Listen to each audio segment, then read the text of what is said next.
You are alone in the concert hall?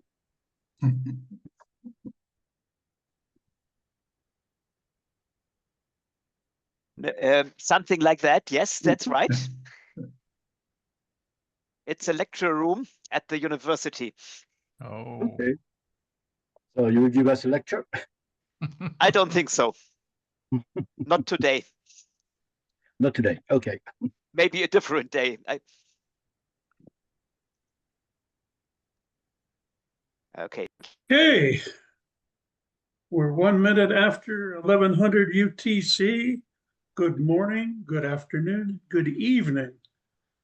Welcome to the ICCF 2025 Congress.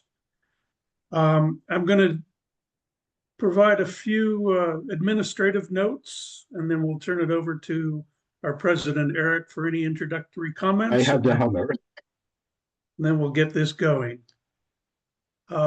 First things first, I'm going to share my screen and let's see if we can, here we go.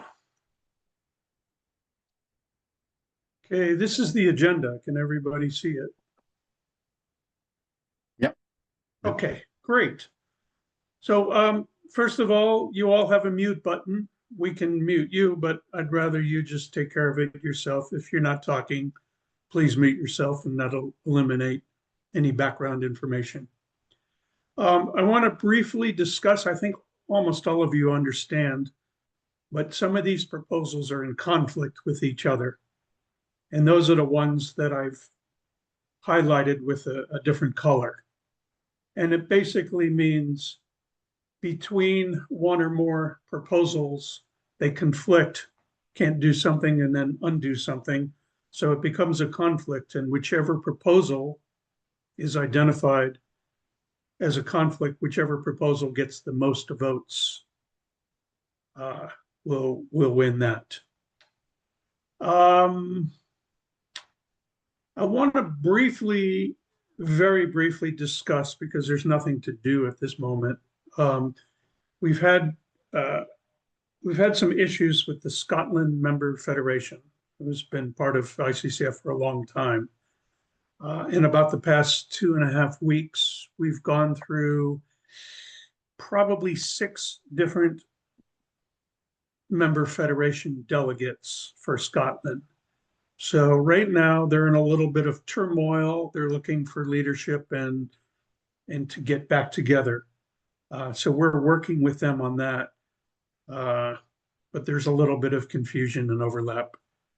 We don't really want to do anything other than encourage them to remain a solid member federation. And enough of that. Much of this Congress and many of the proposals are going to deal with finance. We had a midterm election to find a finance director, and we couldn't. No, we didn't have any candidates. So we made an appeal, and thank you, 6 federations nominated candidates for the finance director. And after a lot of vetting, the executive board selected David Huff.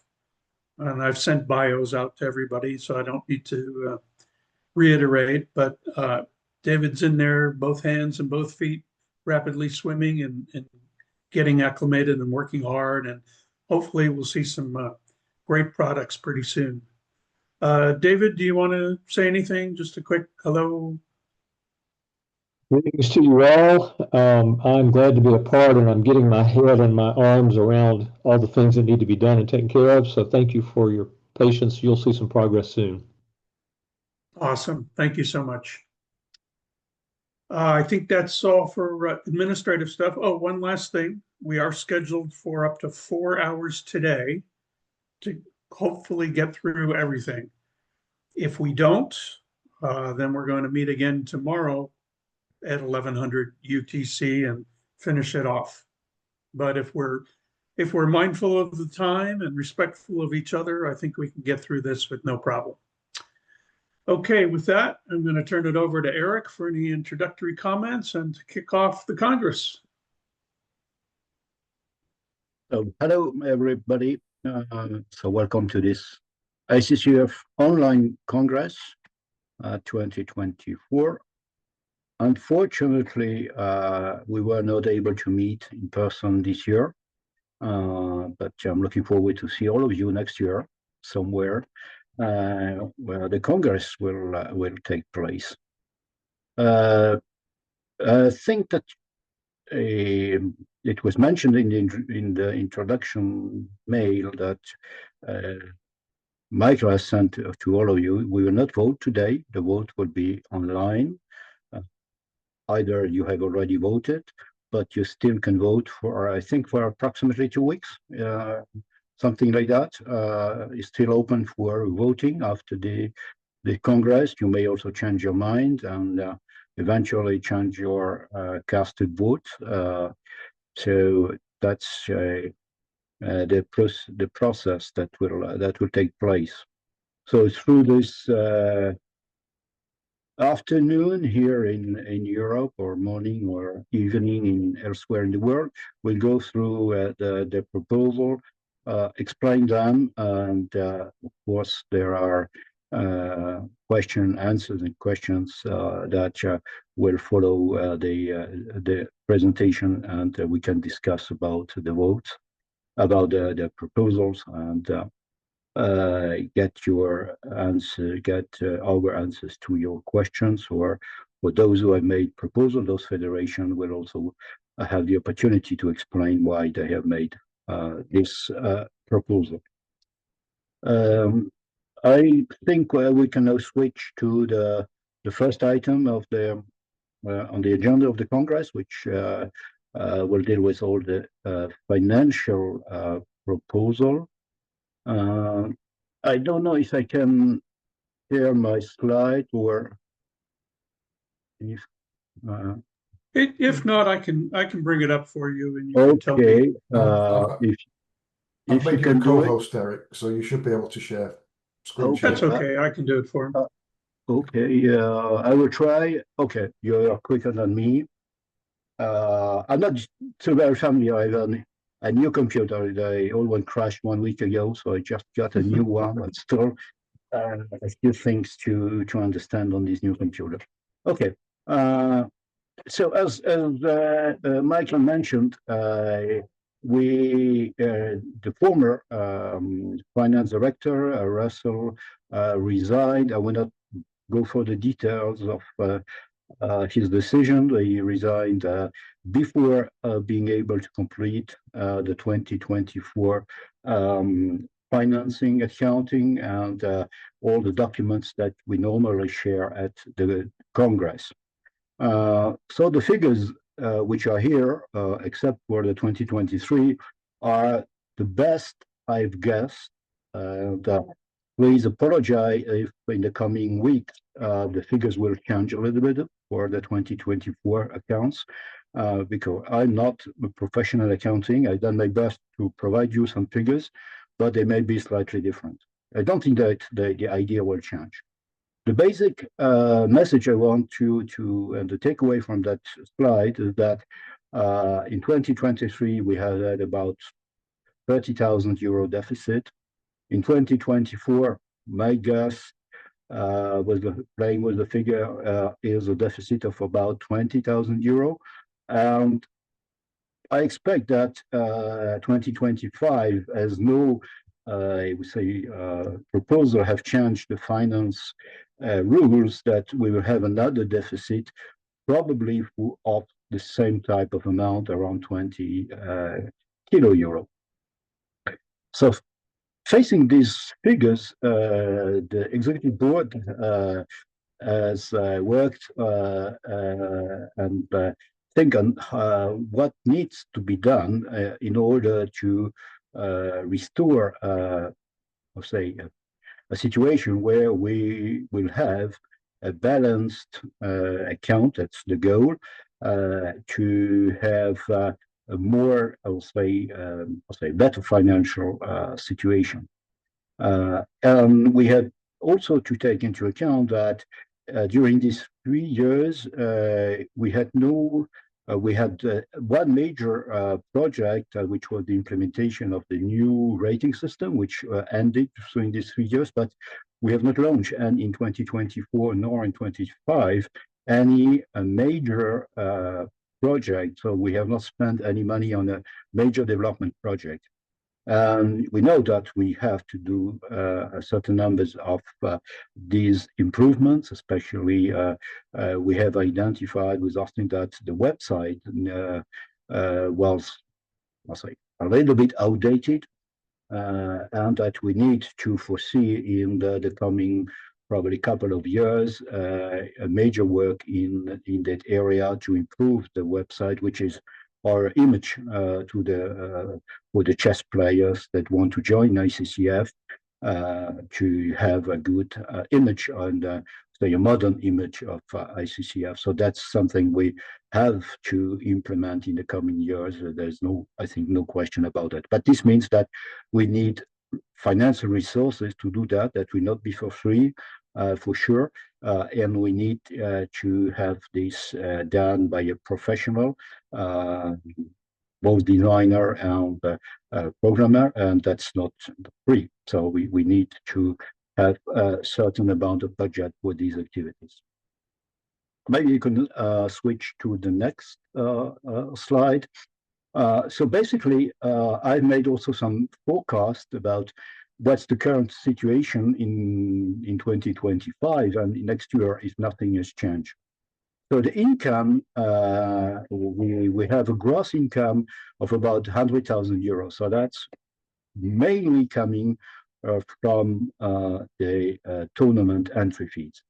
And we have some discount for the member federation, that's the DA rebate, and we have also the member federation opens rebate, which I've made as a special line because that's these opens have changed very significantly the say the balance in our finance for the last 2 or 3 years when we introduced the possibility for each federation to organize, I think it's up to 2 or 3 opens per year. And you see that compared to 100K of a gross income, we have about 65K of net income every year. The expenditure, I made 2 different, let's say, categories. The first one is really what for the operations. We need to operate the ICCF server. We need to maintain it. We have some prices to be distributed, medals. And I've also included audit fees because, as you know, we do not have any auditor for the moment, and that's for about at least 2 years. We have had an election for an auditor, but unfortunately there was no candidate.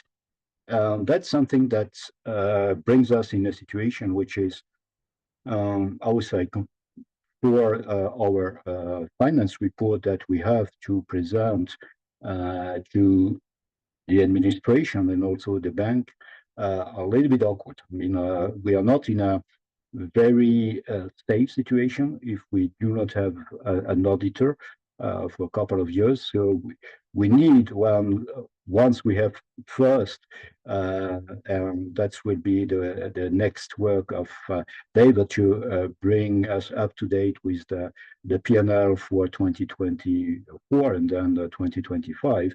We have seriously to think about hiring a professional auditor if there is no volunteer for doing that.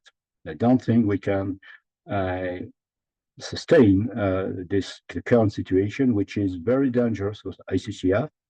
I mean that we can be blocked by the bank, we can be blocked by also by the authorities here in France, where we have our main account, and without money we are doing nothing. So it's I think a very serious situation, and we need to find a solution in the coming months. I do not hide anything, but I can just tell you that I have had some very, very intense discussion with the bank because we did not we are not able to provide the 2024 accounts in due time, I've managed to negotiate some we'll say additional time for providing the delays. I've explained the situation of our finance director resigning and that we had some time to find a new candidate. We have a deadline end of November to present those accounts, and I know that David is working hard already on providing those figures. The next step will be the audit. So we probably will have this 10,000 euro to put somewhere as a placeholder for an amount for this audit fees. So we have basically a total operations. We'll say that we cannot really reduce, which is about 50,000 euro, if we do not change anything, of course. Then we have the development. In the development, I have noted the server development. That's basically what is a rough estimate of the cost of implementing all the decisions we normally made during a Congress. There are numbers of the proposal that will involve some work on the web server, and we need to implement them because you are the stakeholder of ICCF and you decide what's at the end of the day what you want to do with the server, what proposal needs to be implemented. So that's of course an average value depending on the amount of work which is involved by each of those proposals once adopted. We have the Congress, about also 25,000 euro, both for the allowances, the support for the host federation, banquet, and so on. We have new project. I mentioned we need some amount, we'll say on top of the server development, which is the normal and usual, or we'll say average amount without any major project involved. So about 10,000. So we have about 60,000 euro development. So totally the forecast for the maybe next year or the year to come is more in the range of 100,000, 110 kilo euro. So compared to 65 at the net income. So you see the difference. So based on those figures, we decided that there was really necessity to introduce some proposal to balance more both on the income, so increasing the ICCF income, and also trying to reduce our expenditure. And if you see the difference, the target we have is about 20 kilo euro increase in the income and 20 kilo euro in reducing the expenditure. Maybe you can move to the next one. First, we have a question from of course, yeah.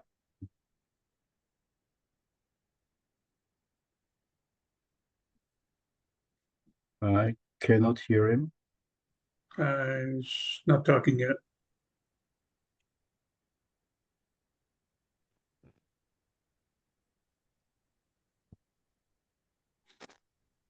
Hello, Parrot. All right, while he works on that, we'll continue on. Yeah, we can come back to that. Okay.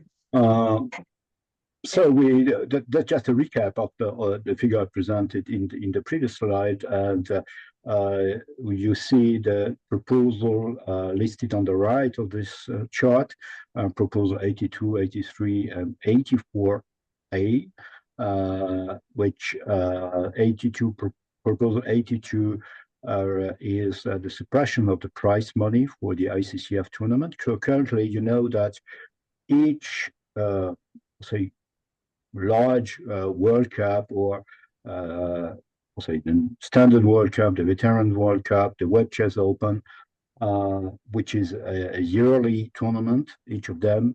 Every year we organize one of those tournaments.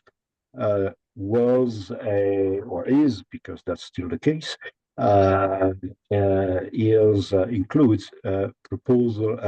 a prize of about 7,000 euro to be distributed both the primary and second semi-final stage and in the final. So the first proposal is to share. Yes, can you hear me? Yeah, there is a background voice. Yeah, because I'm on the airport, because I'm leaving. I'm going to New Zealand tomorrow. Good. So I am sitting here at the airport, so they will make a noise. Now, what I was interested in, when you said that there were 5 or 6 candidates for the financial director, why couldn't any one of those guys become auditor?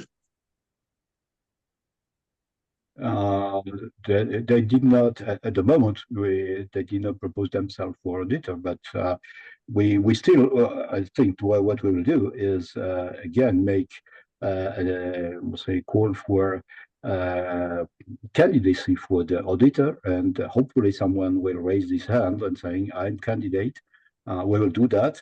At the last election, we didn't have any candidate, but that's definitely something we will do. At the moment, that's not the most urgent because we need first to have the account. But after that, of course, we'll make a new appeal to every federation and will be posted on the website. If someone is interested and has the technical knowledge, it requires some skills in this, say, finance words to be become auditor. But that's something, yes, we'll do. Thanks. Okay.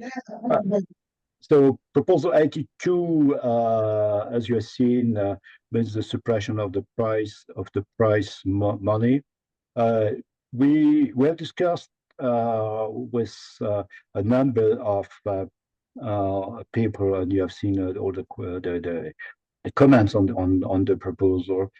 We at AB are not convinced that this prizes that are linked to those tournaments is really an incentive for the players to join the such kind of tournaments like the World Cup and the World Championships. You see that there are numbers of Open which are very popular and which do not have any prize money, and despite the fact that there is no prize money, they attract numbers of players. So the incentive brought by this prize money is not very, say, not very large. With the amount of money that we are proposing and with the net income we receive, basically on each tournament ICCF organizes, like the World Cup or the Web Chess Open, we are losing money. So the price does not, we say the entry fees does not cover the price we are proposing. The second proposal, 83, is the suppression of the CCA, so the Chess Excellence and the Chess Master medals, which is the largest amount of medals that we have to distribute. That's also a lot of work for the QC and its team to distribute all those medals. And there still will be the certificate for the players to download from the web server if they wish. So they still will have some recognition with a certificate, but we propose to suppress the medal. The other 84A is to reduce the scope of the Congress. So meaning the in-person Congress. We have seen during the last 2 Congress that we were able to go over the agenda, the voting, in 2 working days rather than 3. So we think that that can become the standard for ICCF, having a 2 working days Congress. Also, the closing banquet would be replaced by more, say, like casual finger lunch, which also will make some savings. So that's the proposal 84A. Now going to the incomes. Next, I think this is next slide. No, that's just a recap for the expenditure if all the proposals are included. So the income, we have here a more proposal. So 85 is to add a major ICCF Open every year. So as I explained, we have currently one major tournament, either a World Cup, Veteran, or Open. So the idea in 85 proposal is to add another ICCF Open. The format of this Open has not, but this is more given the possibility for the VTD team, moving his team to prepare another major Open for ICCF. 86 concerns the DA rebate. So here the idea was to divide the direct entry rebate for the National Federation by 2. Proposal 87 concerns the Open organized by member federations. That's as you can see, has a major impact on the rebate ICCF has to pay to the federation for those tournaments. And basically, currently these Open are competing with the ICCF Opens. Whereas on the ICCF Open, the entry fee is around €8. Here we propose that the same entry fees to pay the ICCF by the National Federation for those MF Opens, so they are on the same level, and there is no distortion in the competition between those Open. The federation, the member federation, will still have the possibility to ask for more if they want to have some income from those Open. So the total price, the entry fees can be still defined by each member federation. 88 is the proposal concerning the membership fee. That's for a long time has not, at least for the last 20 years, has not been changed. So we think there's also some reason for increasing that membership fee, which is not very significant. It's only a few €. In total. And the other is to suppress the NF3 games on the server. So that's also some €. More in the income. And I think that the next slide just gives you a view of what will be the year income if those proposed actions proposal are voted. Okay, before we go to the next slide, we have a question from Garvin. Yeah. Yes, in relation to the length of the Congress, saying where it's been mentioned quite a few times that proposals 2 days. Wouldn't the Congress, and then saying finger lunch instead of a banquet, would the actual length of the entire Congress still be executive board meeting first day, then award ceremony the next day, an opening presentation, and then normally what happens is then you have the start of the proposals, then we go to the next day, and then on the last day is excursion and banquet. Yes, we have been able to get through proposals in 2 days, but I've been trying to understand how the full Congress is going to be shortened if there's still ICCF Executive Board, or whether there's going to then be award ceremony, if that's going to be shortened as well, and then award ceremony is going to be in the afternoon. How is the whole Congress going to be? No, the idea would be to shorten by 1 day the whole Congress. So currently the excursion day is on Thursday, and we have the banquet at the end of or the Thursday evening, with a 3-day working Congress. So we have Monday, Tuesday, Wednesday as working days, and Sunday is in the morning the executive board meeting, and in the afternoon the management committee meeting. So the idea in the proposal is still to keep one day, the Sunday, for the meeting of the executive board and the management committee, 2 days of working days in for the proposal, and with in the morning of the first day having the award ceremony, and having the Wednesday as the excursion day, and the reception, or the equivalent of the banquet, if it's a finger lunch, on the Wednesday evening. That's the plan. Yeah. And then excursion on the next day, or that's On Wednesday, the excursion. Yeah. So we will have 2 working days and 1 day for excursion. So basically what we are changing is moving forward the excursion day and the banquet to the Wednesday, from Thursday to Wednesday. Yeah.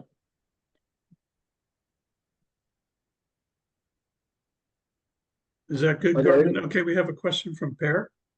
Yes, I'm a little bit concerned about this, the change of the time of the Congress, because first of all, if you are going to we are going to go to Philippines, for instance, only for 2 days, I don't think it's worth it somehow. Oh, and it's very important from my point of view that the third day, working day, should be used for information, and also I could consider having a lecture on what the arbitration committee does and things like that, because I think if we are going to have such short congresses and only make the voting and then go home, it feels we are missing all this gathering of people, team building, etc. But we have seen that in the last 2 Congress, we did all the work in 2 days. So it's not something where we will reduce the amount of work. I think, in my view, the Congresses nowadays are much better prepared than it was in the past. It's moving much, I think, much better than it used to be, because also I think all the delegates have all the proposal in front of them 2 or 3 months before, so they can study the proposal, they can review, they can have their question prepared.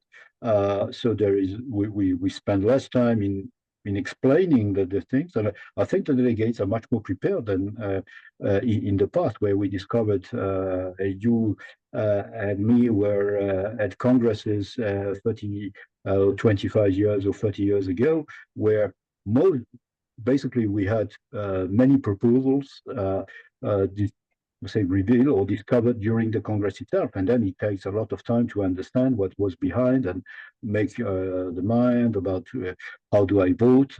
Nowadays, every proposal is known many weeks in advance, so I think that helps in reducing the duration of the Congress itself. Of the course, thing is, okay. You speak.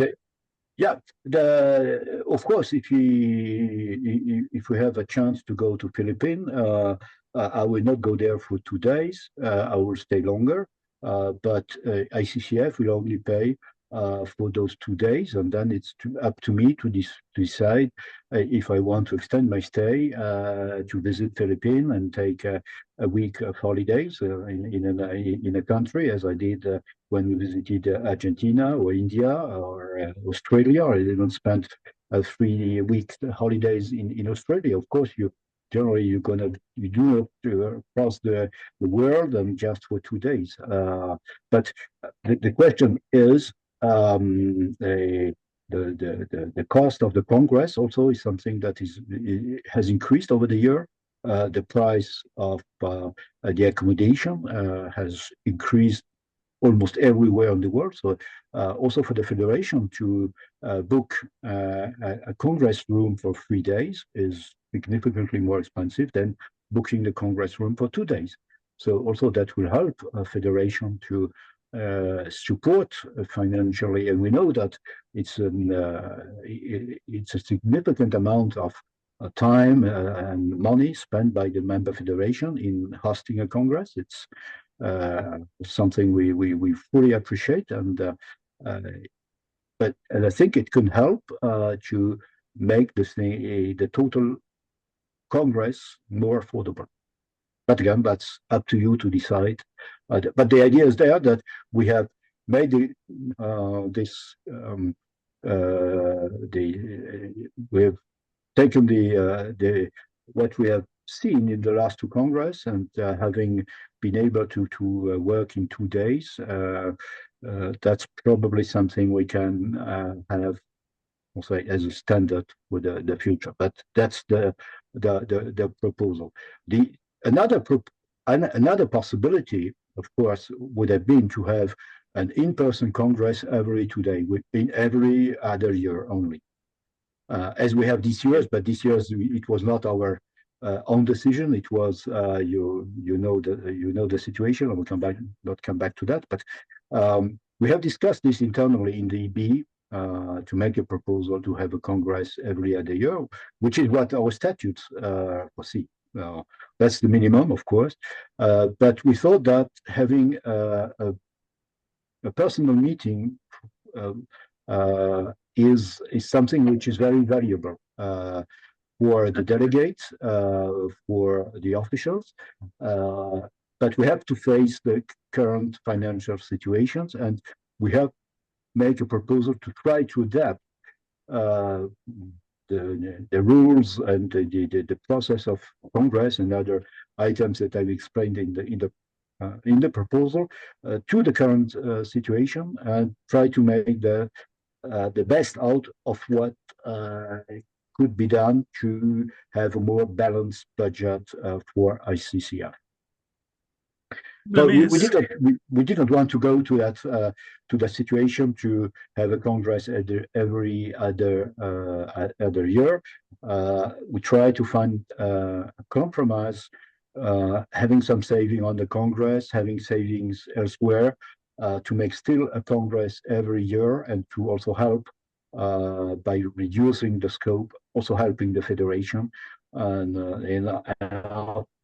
having for them, we'll say, the Congress as a burden and too difficult to organize.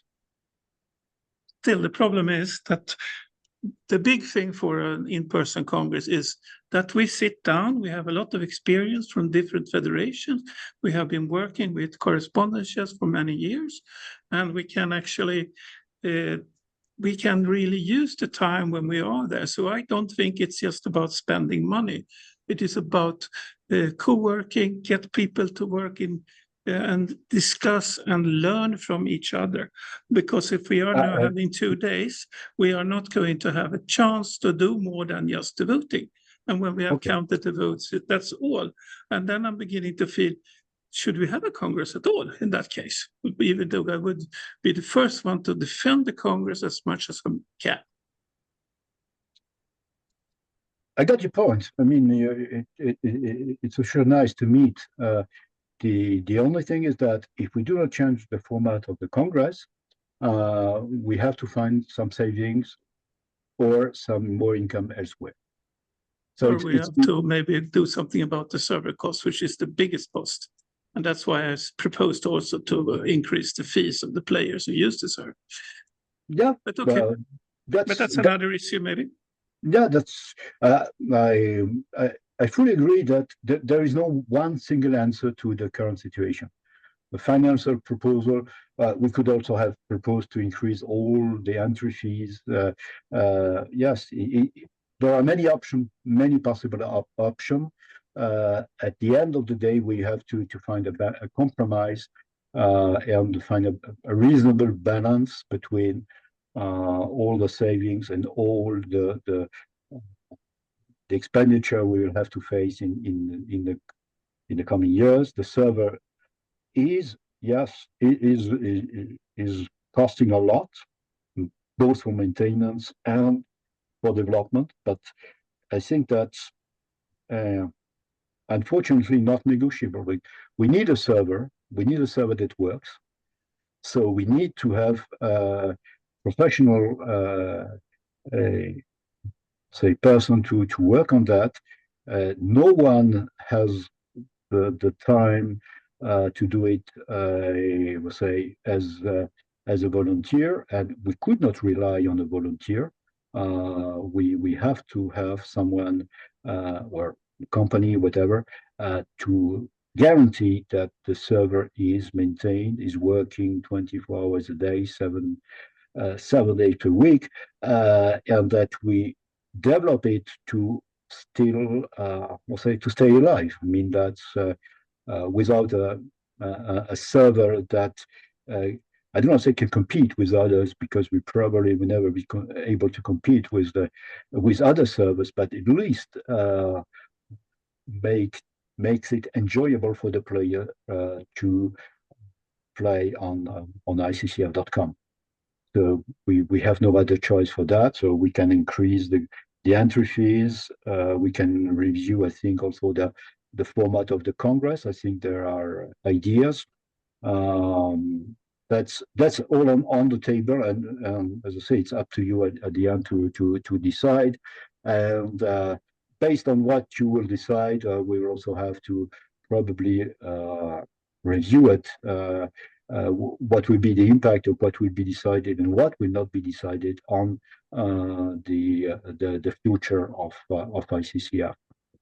Maybe can go to the next one. Just before that, we suggest have that you one- first speak to let Sergio speak from Portugal. Good morning. Thanks, Bear. I think that we all talk about the proposals to increase the revenue, and I don't see we talk about some expenses like the server and the maintenance and the needs of change something that the Congress approved. But let's talk about this. Do you try with another company to change prices, to put the site on another company, on another server, on what was done to try to drop this amount of money? It's lots of money compared to the prices here in Europe. I don't speak only about Portugal. We have tech companies, high sophisticated tech companies that do the server, but the prices is half of that. I want to know if the board took some measures to see in the market another solutions. Thanks. Maybe Austin could answer to that, because yes, we have worked on that. Austin, you want to answer? Yeah, I mean, we do have quite an expensive hosting company at the moment, and the problem was that when we signed the contract with that company, we did have a good deal at the time, but we're locked into a contract for another 3 years, and the deal is not so good, and there are better offers around. And so we are at the moment looking to move the hosting when the current contract expires. We can't, unfortunately, we're locked into a contract, so we can't break out with that just yet. But when that contract expires, we're looking at the possibility of using cloud hosting like Microsoft Azure or Amazon AWS. 3 years? Sorry? For more 3 years? Well, so, I'm sorry. The contract with company is for more than 3 years. The contract is 3 another years. 3 years from earlier this year, so two and a half years. Yes. Okay. Till 2027, early 27. Yeah, unfortunately, we're locked into that. So we will, when that contract does expire, we will save some money on server hosting. But you know, it's You see, the server hosting is about 12,000 euros. If you go back the slide, I think it's 12,000 euro. Yeah. In server fees and server maintenance, Maintenance, that's the work. Yeah, that's the work done by Martin Benedict. So he is so that's a contract based on the numbers of hours he will spend every month for the maintenance. Maintenance means correcting all the bugs, and there are a numbers of other things. So that's part of his job to be sure that the server is working properly. So there is no development here.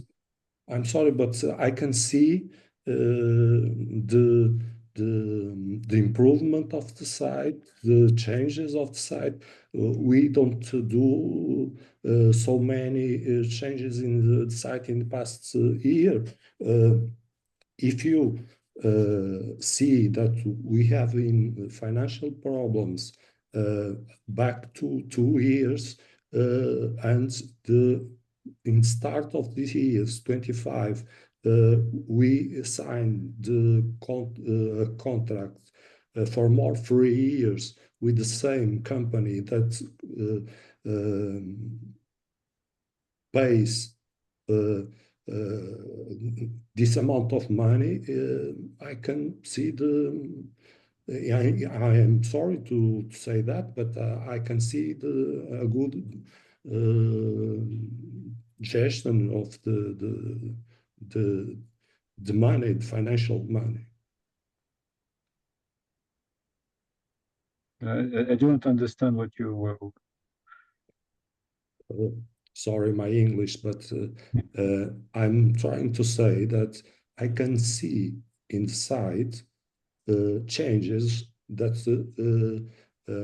justify that amount of money to maintenance. Only for maintenance, we can see the changes. Okay, No, you can see.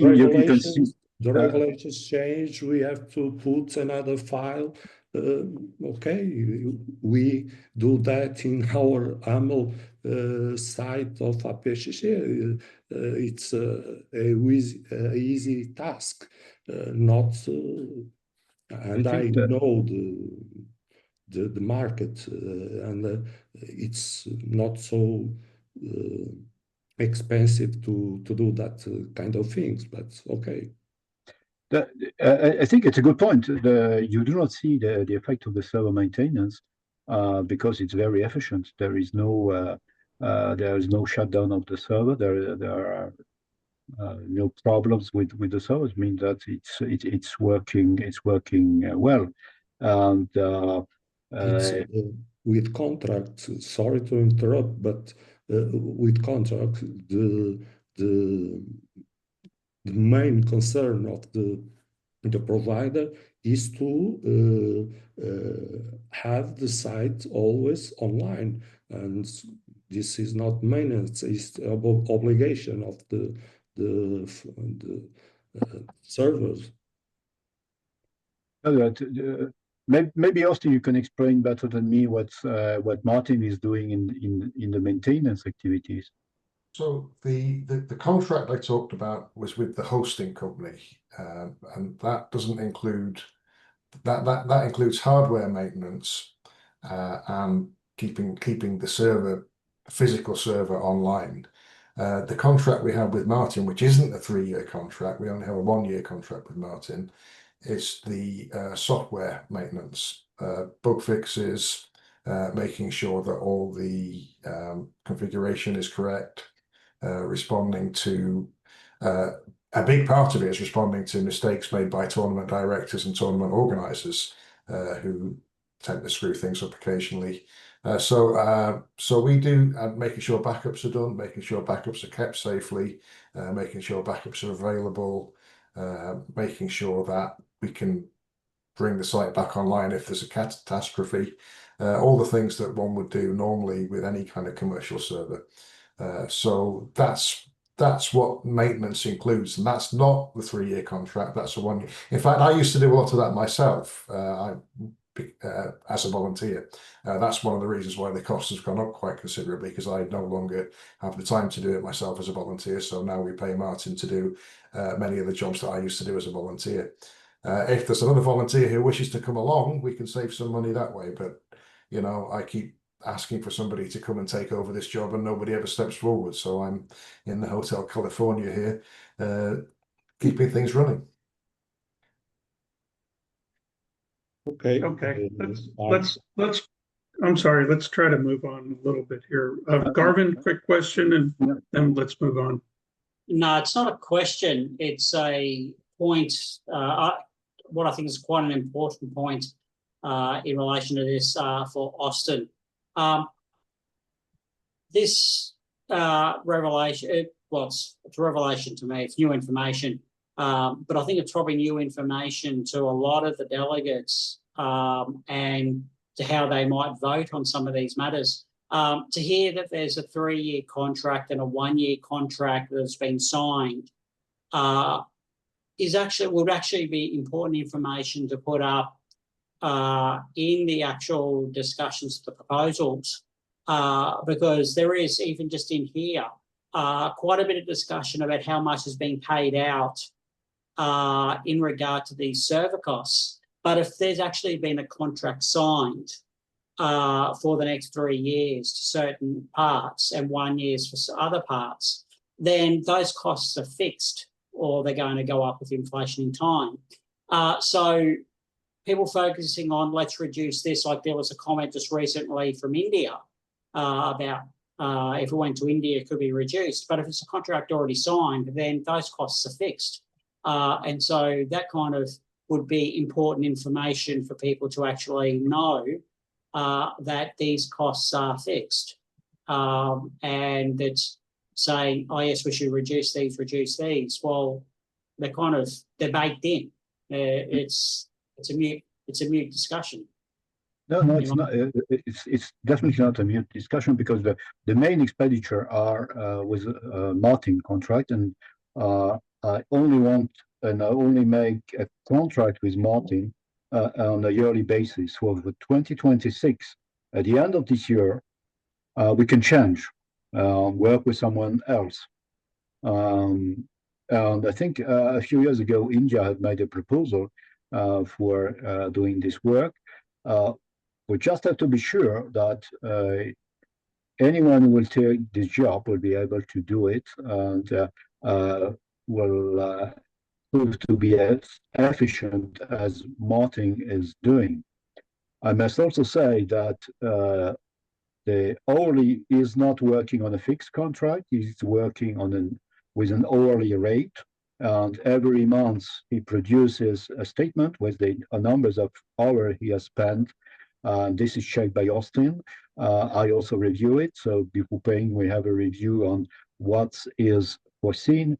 He gives also a forecast for each of the activities, for instance, for the maintenance, for all the proposals that will be implemented. Before we agree on a task, he gives a budgetary quotation that we approve or not, if we think it's too large, or we can negotiate. So on each and every proposal that is implemented on the server that requires an enhancement of the server, or any new big project, we first have a budgetary quotation, and we know in advance what this will cost. And the last thing I wanted to say is that as Martin is also a chess player and is also interested by this type of activity, he has provided to ICCF a much better hourly rate that would normally would be charged by any server development, at least here in Europe.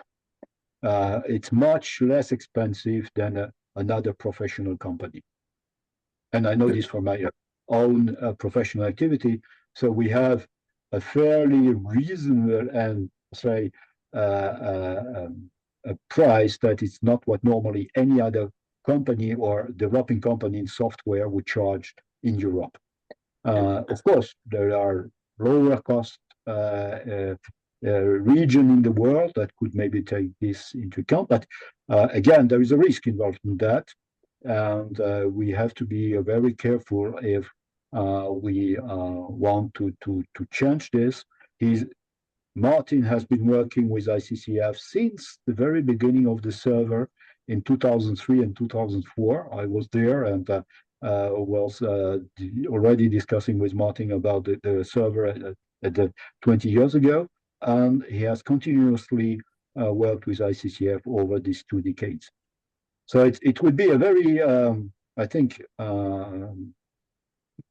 risky step if we had to move to someone else, and that's not something we have included in our proposal, based on the fact that, at least for me, a step that would be very, very risky for ICCF.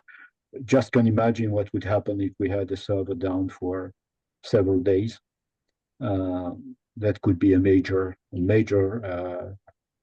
issue for the players, and so that's something we want totally to avoid.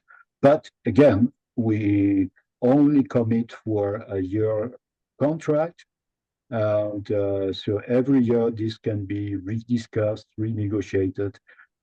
If someone wants to make a proposal on that for next year and brings up something which is reasonable and well documented, and with a risk analysis on moving to someone else, and with all the benefits and the risk involved, then of course we would be very, very interested in discussing this. Yeah, Okay, I think we. Sorry. Yeah, sorry. Who has the floor at the moment?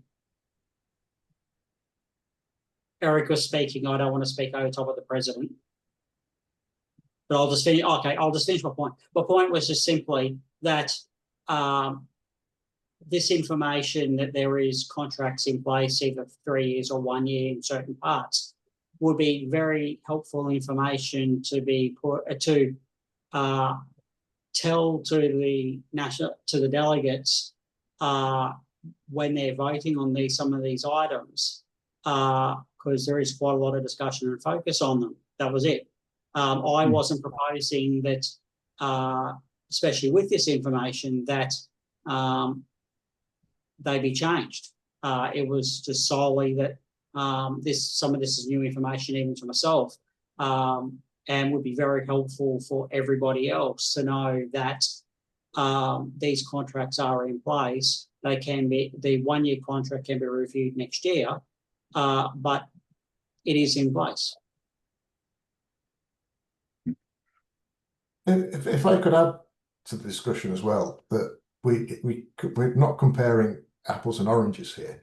It's possible to get a personal WordPress site up online for very little money. This isn't what we're talking about here. We're talking about a bespoke, dedicated server, and the cost, what we're paying, is actually very, very low compared with what you would pay for a commercial bespoke website to keep it online. We were actually paying less than we would be if we were doing this commercially. I'm sure if you look at some of the other chess servers online, I mean, there's one very, very well-known chess server, which I won't mention the name of.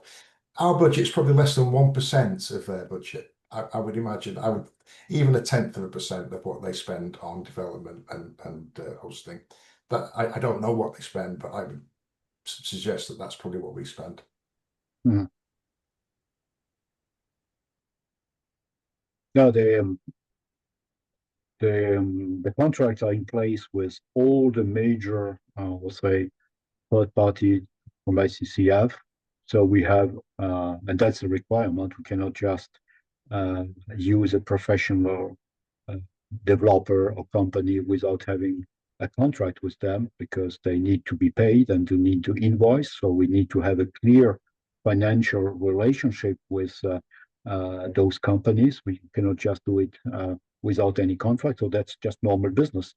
And ICCF is not, we'll say, a different case from any other company. The only major difference is that we are registered as a non-profit company here in France, but that doesn't, we'll say, preclude to make any the contract with our main the company with which we are working.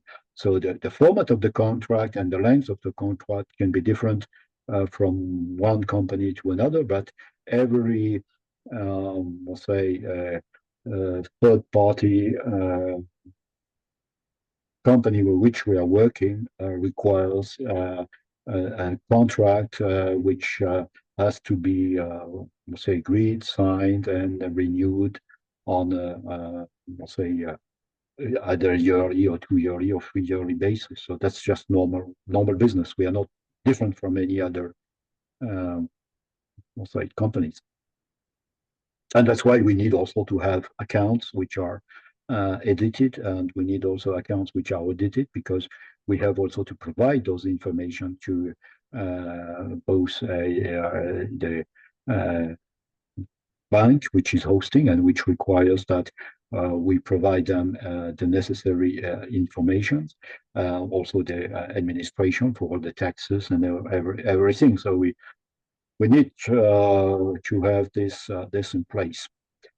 Okay, maybe Michael, you can move to, I think, yeah, that's just a projection I've made if those proposals that I've described before are adopted, and to show that if this is done, we have about a balanced situation in the coming years. So we are not trying to reach something which would be, we'll say, with a significant benefit. Just want to try to get something which is balanced, and in order to keep the resources that we have, the financial resources, available for any unforeseen situation or future needs. We have also to think for those who will come after us, and to leave them a significant amount of money for their, say, for their development. I think there was a question from Joshua. Indonesia. Yeah. Hi. Okay, thank you very much for the opportunity. Hello, everyone. I support. Can you hear me? Yeah. Yeah, okay. I support the 2-day Congress, 3-day with the incursion. So the Monday and Tuesday will be full-day Congress. And it will be better if we can extend to maybe 8 or 9 o'clock. Yeah, before the chess game. Yeah, yes, I support that. For the proposal, financial proposal, I read for the year 2025, ICCF is projected to incur the substantial financial deficit. Revenue is 60,000 euro and expense is 80,000 euro. 80,000 euro is usually, yeah, it's including the Congress fee. Yeah, if not if the Congress is held online like 2020 and 2021, I believe it will not cost that much. It will reduce by 25,000 euro. Yeah, can you? That's correct. Yeah, that's correct. Yeah, so That's correct. the many of the implementation of the financial proposal at executive board propose, yeah, Some of I support and some I don't support. But this discussion is for general, for all the financial proposal or one by one. We have choose, we have to vote one by one. So I think it's better to get discussion about one by one proposal, but not all the proposal. Yeah, that's all for me. Thank you. Okay. Yes, of course, when you will vote, you will vote for each of the proposal, and you can accept some of them and vote against others. So there is not one full package. It's not black or white. So we have made all proposals separate, so you can pick up what you think is the best and remove what you don't like. It's a list of proposal, and you can decide what you want to do. It's just to show that this list of proposal is really aimed at having at the end something which is balanced in both income and expenditure. And you are totally right that when we wrote this and we prepared these slides, it was 2 or 3 months ago before submitting the proposal. The decision about the Congress was the online Congress was not already made, and of course this year we'll have some saving due to the fact that we are online and not in a physical meeting. That's true.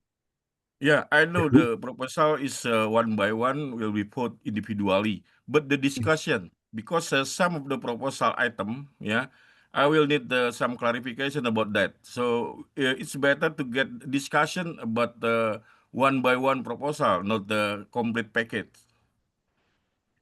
Okay. So maybe what I will do, we can go quickly if there are some more information about the general picture, and then we can go one by the proposal. What's the next slide? Okay, so here we are with the list. So maybe we can go now one by one if you want, and if you have some comment. So maybe you could stay on the previous one. So proposal 82. So this is the prize money. Maybe has anyone any question on that? Or the list here? That's the same. Yes, that's the same.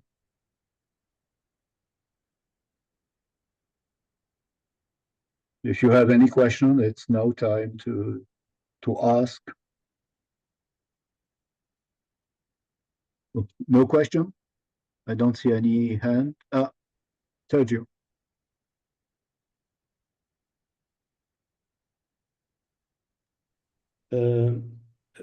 Before we start to debate that proposal, the finance question and answer point, it's now I can make a declaration that I have here.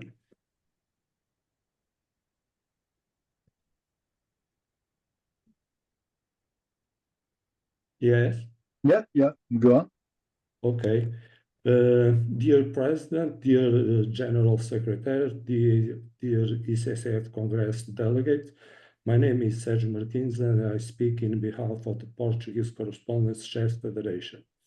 We wish to express our deep concern regarding the recent process surrounding the appointment of the ICCF Finance Director. On May 6th of this year, APCC submit a formal proposal for Mr. Diogo Bobon Carvalho, a highly qualified professional with a strong background in finance, IT, and chess. We are told that the mid-term election will be announced shortly. However, no formal election process was ever opened. On July 23rd, the CCF issue urgent appeal for candidates due to legal obligations.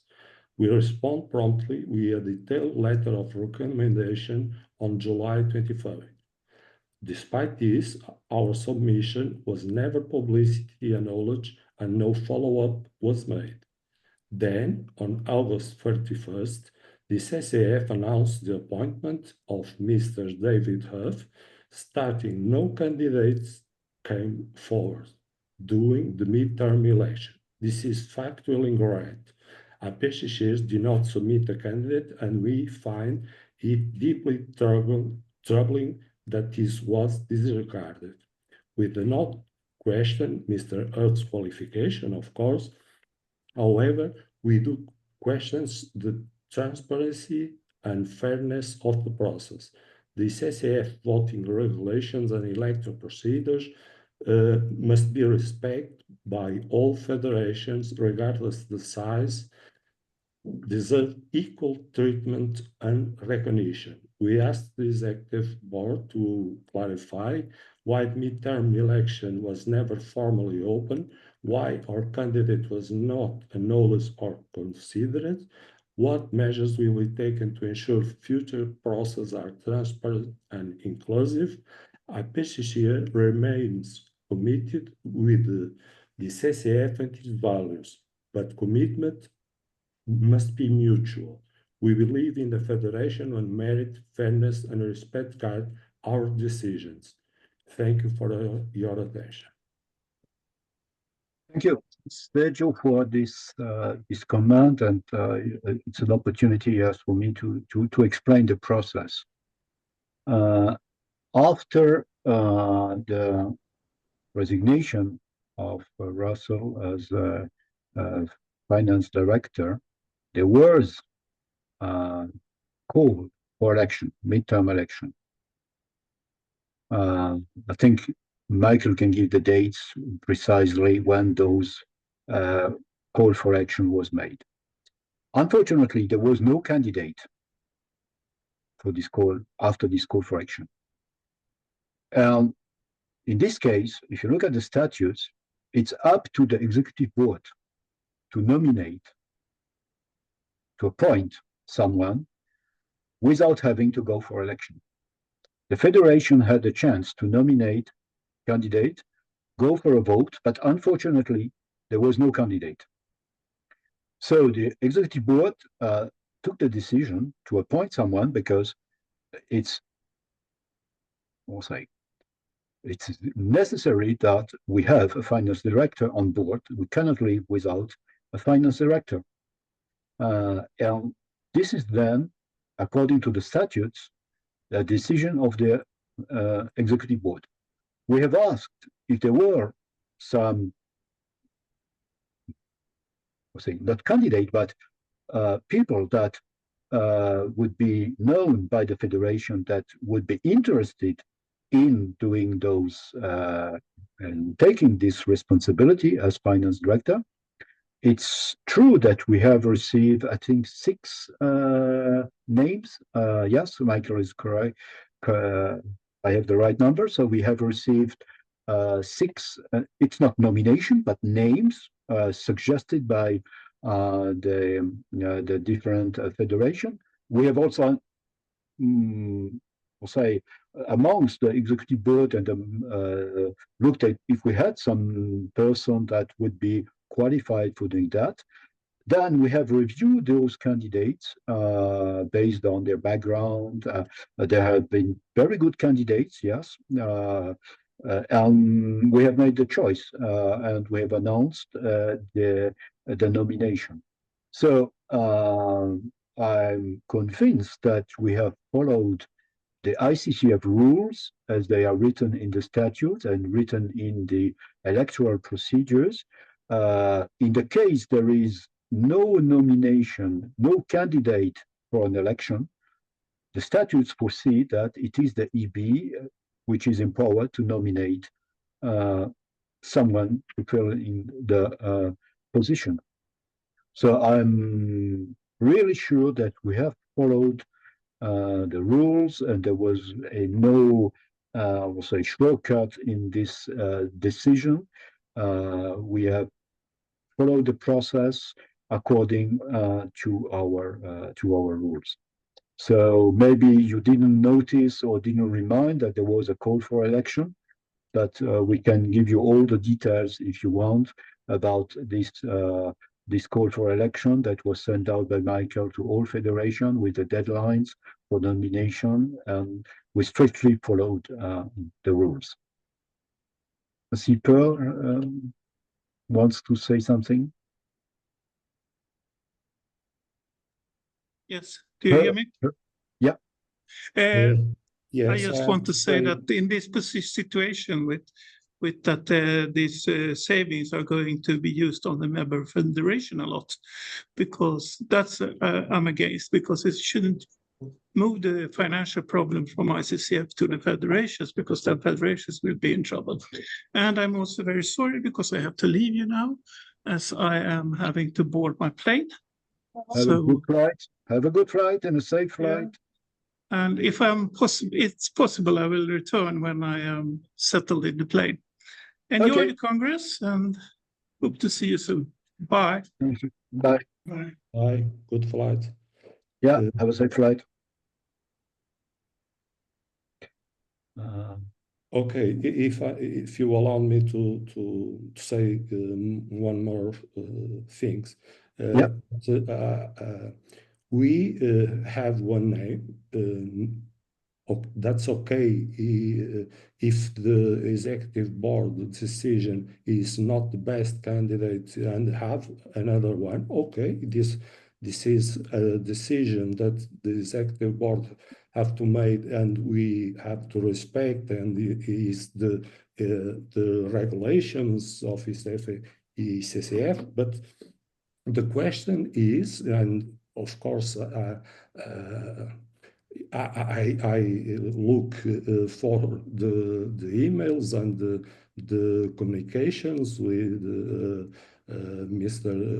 Michael Milestone, and in May he tell me that the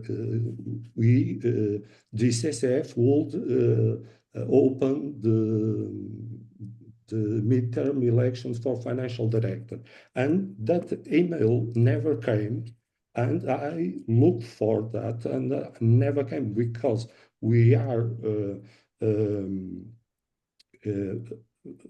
we need to propose Mr. Diogo Bobone, and we are searching for the opportunity to do that. After that, we only received the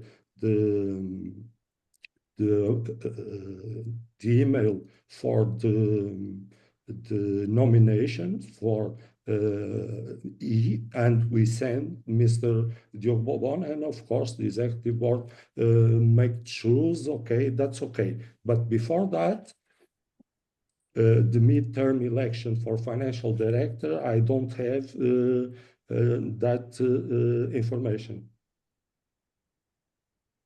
I think Michael is just showing the schedule of this midterm election.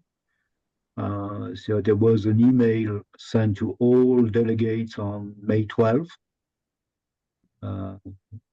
So I don't know why you didn't receive this nothing one. Against Mr. Dennis Doran, of course, is no problem. It's only that the transparency of the procedure, but I don't have this email on 12th of May. Yeah, but I can confirm that there was a call for midterm election.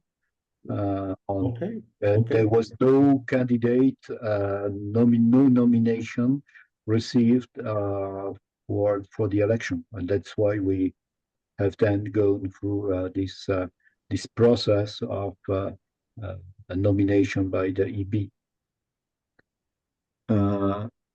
Philip make a comment. I couldn't see the comment. I see that my information.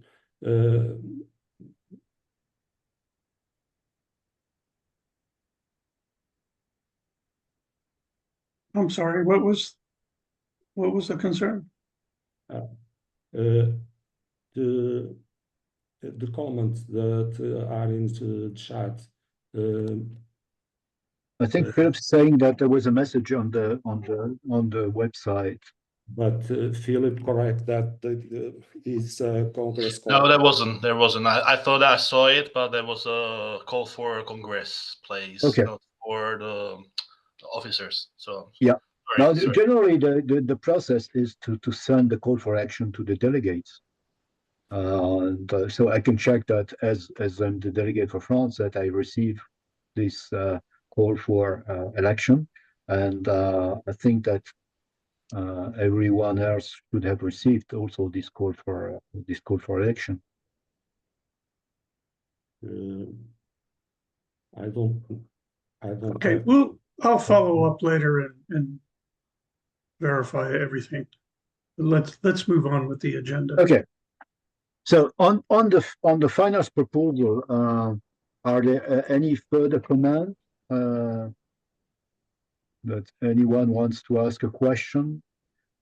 Is it clear what we are discussing? So you can make an educated vote later on. Okay, so if there are no questions, as far as you can see, there's no other questions. So thank you for listening. Sorry, yes. Just one comment. Yeah. 83, elimination of award of CCM medals. In the discussions that have been in that proposal, just for those who haven't seen the discussion, it's been proposed to eliminate the award of the CCM medals. I've commented a couple of times to people to clarify that these awards don't need to, the main justification has been the cost, and I've stated in those that an alternative to this is because these are a very good way to introduce players to receiving medals, and they do receive an award and then moving on up through the steps. That instead of eliminating the award, that what can happen is that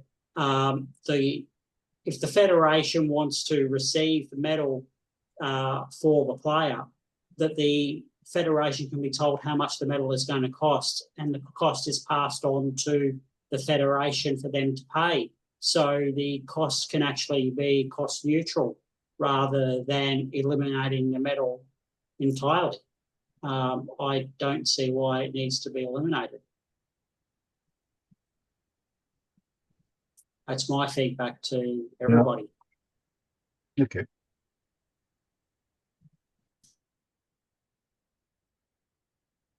Could NF produce copies locally? That's a good question. I don't know what agreement we have with the provider of those medals. I think they were, at the moment, they are produced by a UK company, if I'm not wrong. Well, if I can just, sorry, I don't want to come over. There's some discussion in the chat. Sorry. I mean, if we go to another company, they will charge us the price for the mold, and there will be some what we call non-recurring expenses to support if we go to another company, or if the federation wants to buy them directly locally. I think there would be no problem for the federation to use the ICCF logo for doing those, having those medals produced locally, but that's something you would have to look at. What would be the cost for making maybe only a few of them, if you have only 10, 20 to make, to produce. The cost of making the mold would probably not be totally also negligible, but it's something to analyze. I know I've not an precise idea what would be the cost for this to be done locally. the cost of producing the medals in each of those countries. The cost of producing the medals is actually quite trivial compared with the cost of distributing the medals. They cost maybe €1 or €2 each to produce, but sending them around the world is very expensive. And at our last Congress in Wales, they were delivered on a pallet on the back of a truck.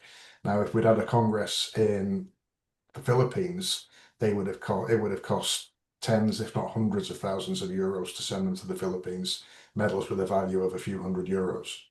Mhm. And there's also the complexity. So we did also look at buy your own medal so that players who missed out on medals could buy their own. But the complexity of organising that, the complexity of arranging orders through different federations, different representatives, and the QC, who's already overstretched with the amount of work he has to do, is quite considerable. But really, if a federation wishes to award their CCE and CCM winners with a medal, there's no reason why they can't do that. Yeah. Just order your own medals from a local supplier where the distribution costs will be much lower, and have them made and give them to your players. There's nothing stopping you from doing that if you wish to. I think there was a question of Marius, and of course, ICCF will authorize any federation to produce locally the medals if they want, the CCE, CCM medals. So there is no problem. You are the owner of ICCF, so it's you can use the logo for your own for producing the medals if you wish. That's not a problem. And as Ossi mentioned, that would probably save a lot of money in the shipment cost. Okay. Any other question concerning finance, or if not, I suggest that we move to the next one. We have already spent 1.5 hours on a subject which is complex, but important. I think that was the main message I wanted to forward to you. And the situation is complex. We need to find some solution. It's probably all the proposal will not be adopted for sure. We'll see at the end of the day what will be adopted. Based on that, we will have a new financial plan with the savings which will be adopted, or a new expenditure that will be adopted, and probably also with David on board. Now we will have a new internal discussion within the AB based on the results of the votes, and see what will be the next step in terms of finance, and probably we'll have to rediscuss all this next year. I don't know where, but at the next year Congress, we probably have a live discussion again about those finance proposal. It's not the end of the story, I'm sure about that.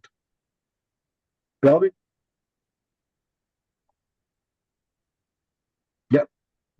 Will we be discussing 89, 71, and 19? Because 89 and 19 conflict separately.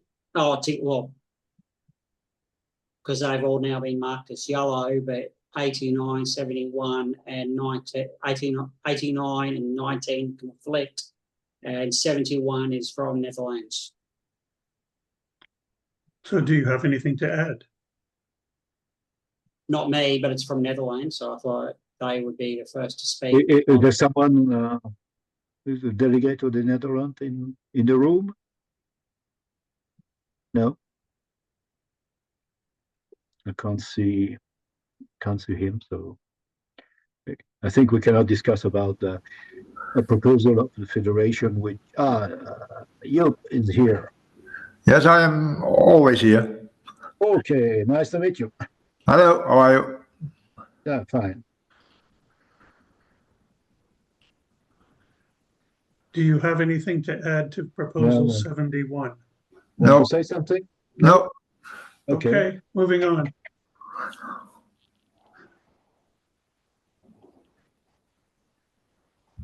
So Sweden, I think he's on board, but not he is still connected, or is still okay. So replacing the Congress banquet with a more casual fingerland. So that's one of the proposals also made by the executive board. So I can only support that. 81. Allocate 3 and 3 to isolated player. Want to say something, Arthur? Yes. Yeah. Actually, the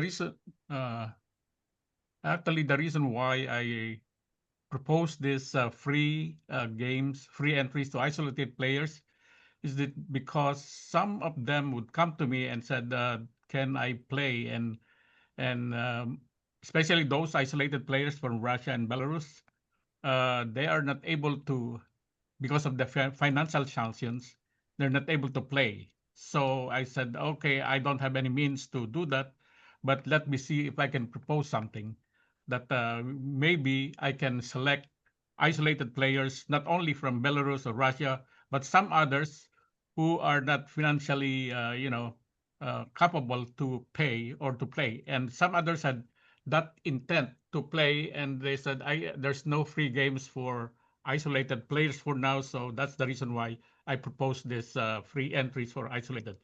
And if you would note, it's only limited to 10 entries per year. Maybe I can use them all or maybe not, so it depends. And whoever would come and request, then okay, I'll see that one, and then I'll review his say status or whatever condition that he has, his situation. Then I said, okay, then I can make the request for free entry. That's all.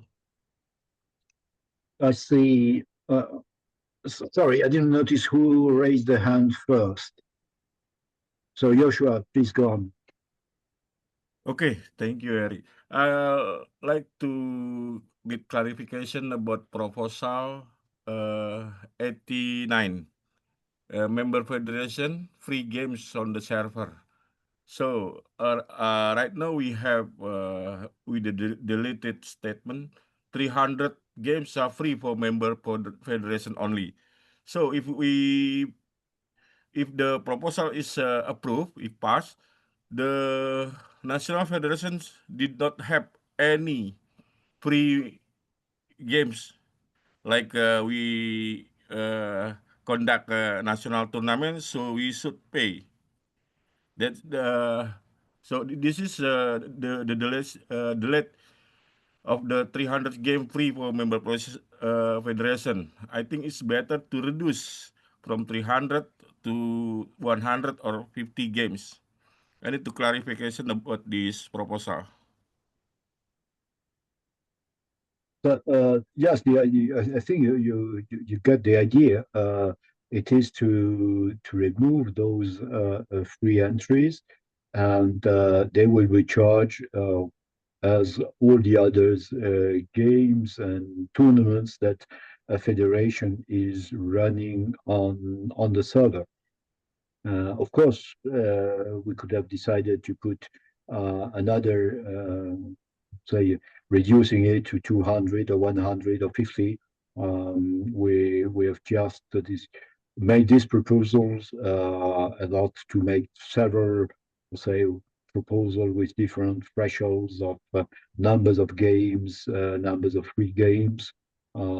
Here, it's the proposal is to remove all the free games from the server.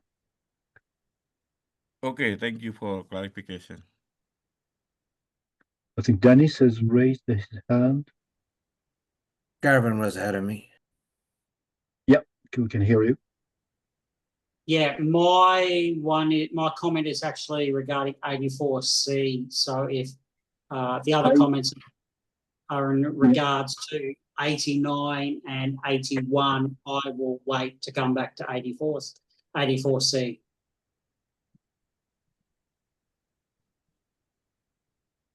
Dennis? So you have Okay, and concerning 81, just a comment for the delegates.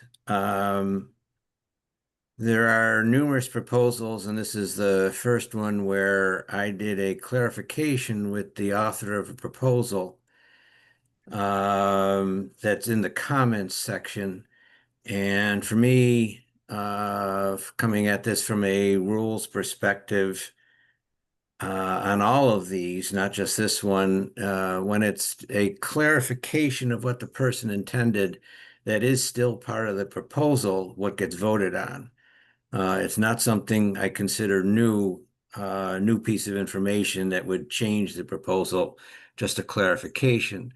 And in this particular one, I just want the delegates to be aware that while the abstract proposal and rationale section doesn't make it clear in the comments, Arthur ended up clarifying for me that these free entries would only be restricted to ICCF sponsored events, would not be applicable to Federation sponsored events. That's all.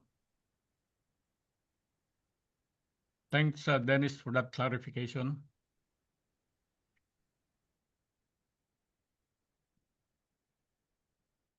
Okay. Okay. Do we have any? Sorry. I'm sorry. Go ahead.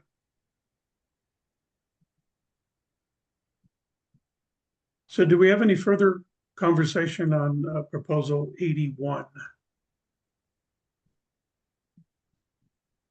Okay. Garvin, did you have something back on 84C? Yes. Now that I don't think I commented in the proposal, but in the actual proposal itself, because I was unclear until now on how the whole Congress was going to work, because there'd been a whole lot of discussion about a 2-day Congress. Now that's been clarified that the Congress is actually going to be 4 days. I have with it being saying a more casual finger lunch, can it just be clarified when the finger lunch will actually occur? Will it be after the excursion, or will the excursion be on the last day? Not exactly sure. I know Eric will come back. He's got a good idea. I believe it would be, instead of the formal sit-down banquet with servers and all that pomp and circumstance, we just want to make it a little bit more like the welcome party. You know, very casual. You don't have to wear a suit, and unless you want to, and a little more interaction with people, and not just interacting mostly with people at your table. And you can get up and walk around and choose, and a little more relaxed atmosphere. I could actually see that, at least how I view it, that saying a more casual finger lunch, and if it's after the excursion, that some delegates might actually say the excursion is not that appealing. I think a lunch afterwards, I might actually save the day of the of an extra expense and leave a day early, where, to me at least, and to some other delegates as well, the banquet is actually more appealing. So you do excursion, banquet, and then leave afterwards, especially when it was going to be at Manila, with coming back to Australia, and there's some other federations that are around that area. There's flights later, early in the morning.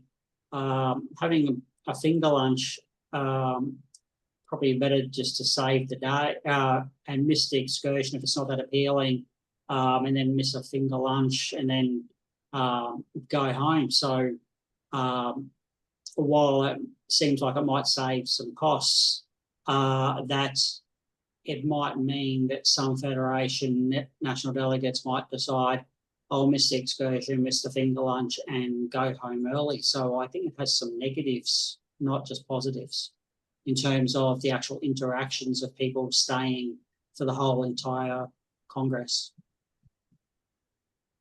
So noted.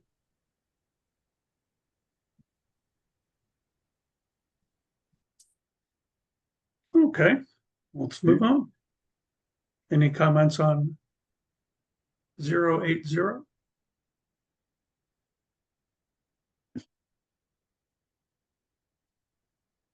Okay.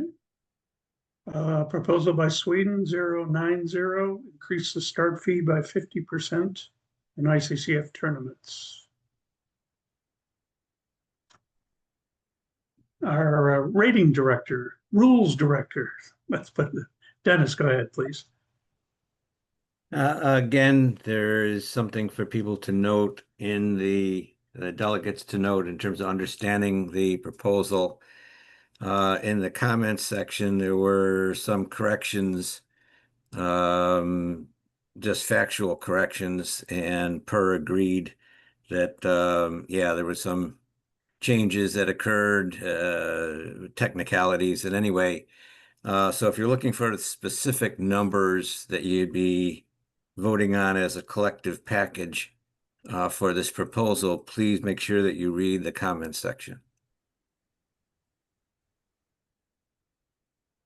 Good reminder. Yeah. Okay.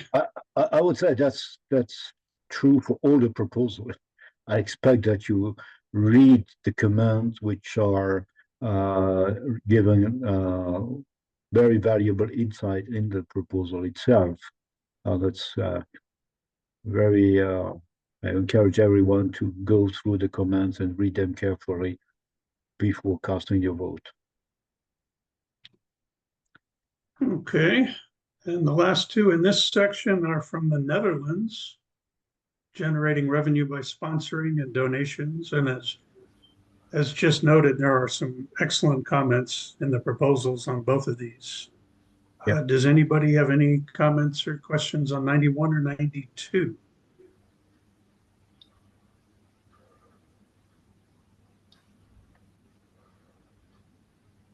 Okay. I don't see any.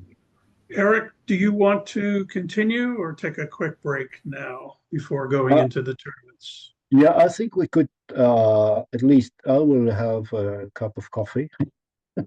So maybe we can have a 10-minute break. So here it's 55. Yes, we resume at 55. Whatever. Perfect.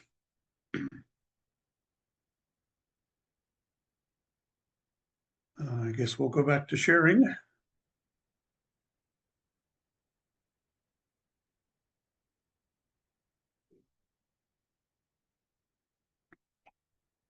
There we go.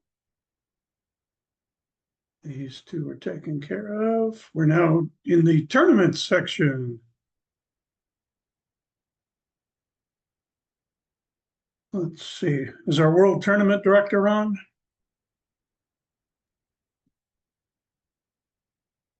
Yes. Cool. Just in case. Okay. Again, we'll go through these.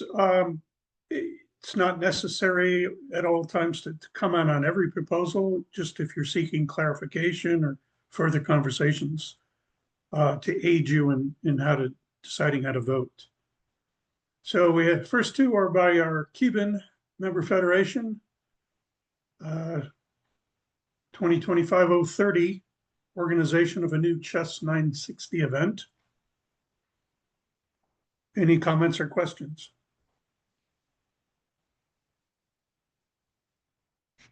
All righty, we're just going to keep right on moving. Michael. Dennis first, and then we'll get to Romania. Okay, thank you. Go ahead, Dennis. Just something for people to be aware of. I tried to bring to Geraldo that there seemed to be something in the way that it was written up that was of a potential problem. Geraldo liked his wording, and so it remained. The organization of the first final, according to the proposal, would be invitations to the maximum of the top 25 people with based on the Chess 960 ratings. out of which the top 15 or 17, but from my point here, 15 people would be eligible to play. And that very likely would work out fine.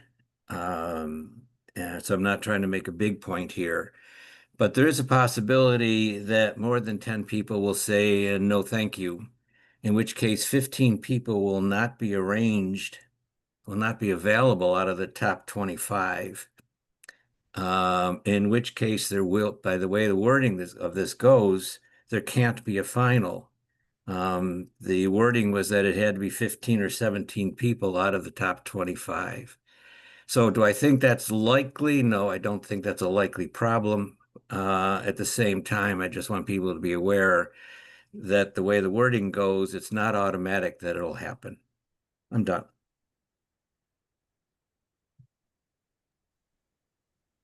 Sebastian? Yeah, exactly what I'm fully agree with Dennis. He all very exactly highlighted the question mark, and I'm voted against it. Sorry. No further comment. Proposal 31, reimplementation of the Pan American Team Championship. Any comments or questions?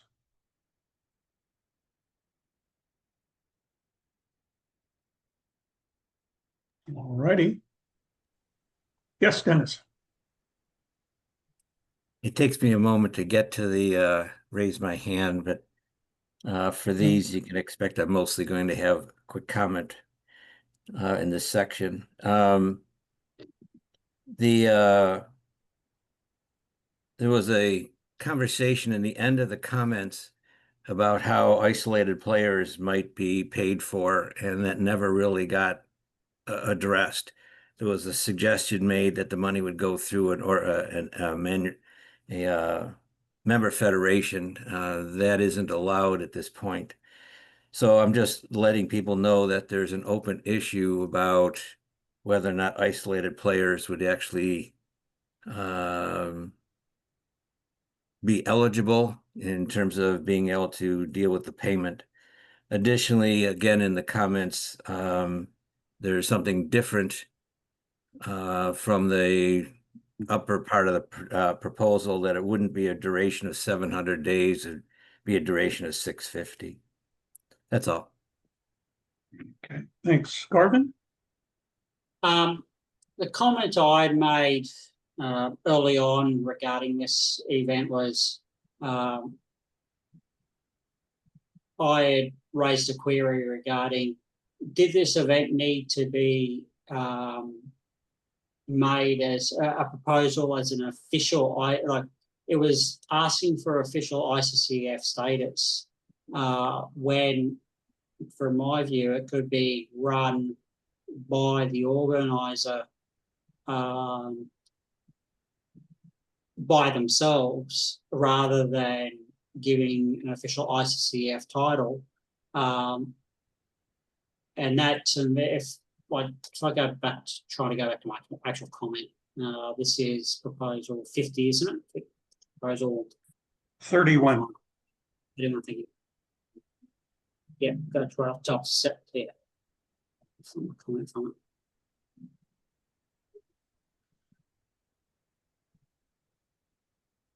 it. Yeah, I said, why does this event need to be ICCF approved, made an official event? As ICCF, I thought we were trying to make great moves to be zoneless, but based on the vote last year to keep European ROW events and now this, it seems the federations want to return back to having zones if this proposal is passed. As speaking as National Delegate of Australia, I cannot help but feel that this proposal takes us back 10 years, which seems to be a common theme running through a few of these proposals. Doesn't this return a tournament to effectively the Americas zone? It doesn't seem even to make any attempt to include former World Zone federations. And then I received a couple of replies from Geraldo. Geraldo replied to Dennis and then myself, regarding the inclusion of the federations he wanted to include. And the conversation went on from there. But I still ask the same question, that why does this need to have official ICCF status or approval? Uwe? Sorry. Yes, I think Gavin is right. There is no need that such a tournament is run by ICCF. It is already now possible to run it by a national federation. So to some degree, this proposal is superfluous, sorry to say. I think this proposal asks for to run this tournament as an ICCF tournament, but just as Gavin said, it is possible to run it already now as by a national federation.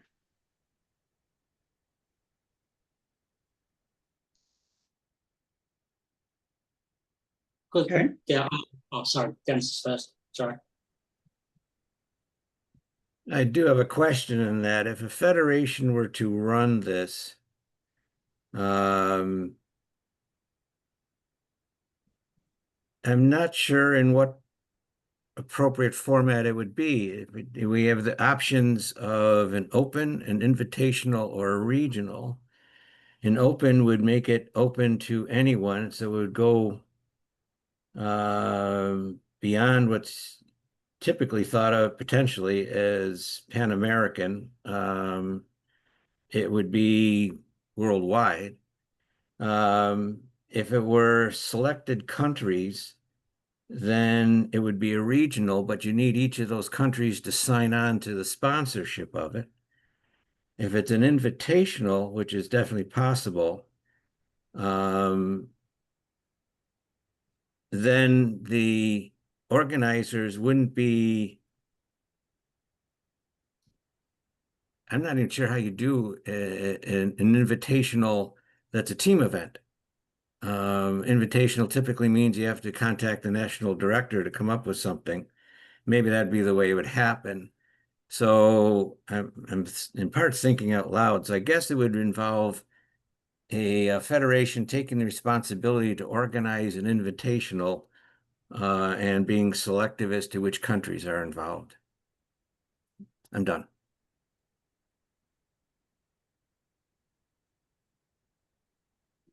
Okay. Garvin? I'll let UA go first to see his WTD form us off. Okay. Uwe? I think it could be run either as an invitational or as a regional event. Both is possible already now. And concerning the costs, they could be shared between the federations, or the organization turns every time. So one year, one federation bears the cost, and next year the other one. Thank you. Okay. Okay. My view from reading the proposal and from Corallo's responses is that it was going to be for the Americas, what used to be the Americas, or going right back into the history of, I think it would have been Zone 1, Zone 2, or the North America Zone and South America Zone for those federations. And so I asked, well, what happens to the other, what used to be World Zone federations? Are we shut out? And it sounds like yes. And so I think the view would have been it would probably fall under an event that would fall under the SRTC, but the organizer is looking for it to be, as it says, Pan-American Team Championship. So it's a team championship involving the federations of the Americas. But then I go back to the point that I made, then that's kind of seems to be going backwards in terms of trying to rehabilitate zones, which I'm not real keen on. But we do have, Benelux and others, but they're small ones. But to be asking ICCF to be formalising an event that's involving so many federations, rather Austin? apprehensive. This isn't unprecedented, even in recent times. That there are North Sea tournaments, North Atlantic team tournaments. It's quite a common format, and I don't see any difference between the North Sea tournament, the North Atlantic tournament, the Baltic Sea tournament, and the Pan American tournament. But just one comment to Dennis's thing about the opens requiring to be open to everybody. That's not the case. If you look at the definition of open in the rules, one of the examples given is a tournament for people in the British Isles. That's a specific example. And in fact, I've done exactly that. I'm running an open at the moment, which is limited to players from the British Isles. That's specifically allowed in the rules. So it would be possible to have it as an open. From memory, I think these other tournaments are billed as invitationals, though. So the organising federation is billed as an invitational. That's not a problem for the billing.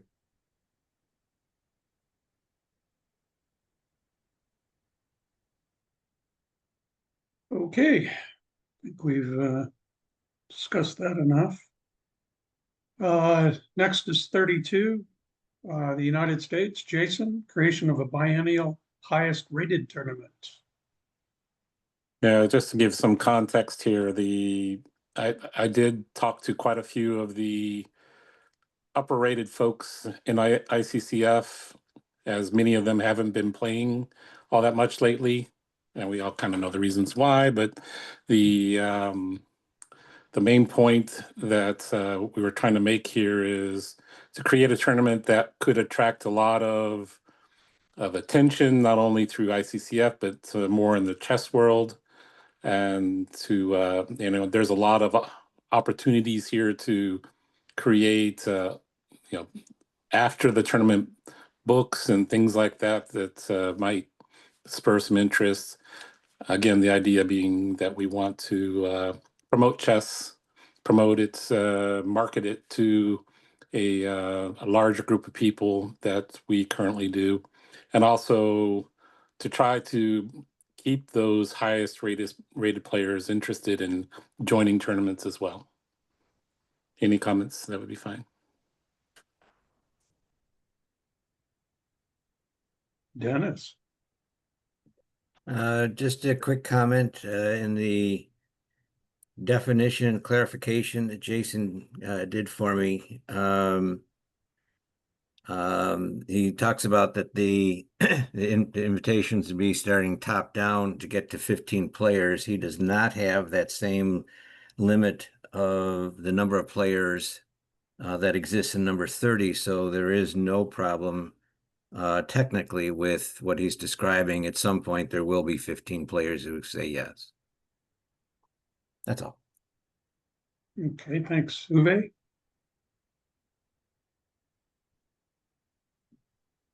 Such a tournament is, of course, worth to be considered, but why do we organize such a tournament only for the top players? It might be worth an idea to consider an invitational also for medium-rated players as well as for the lower-rated players.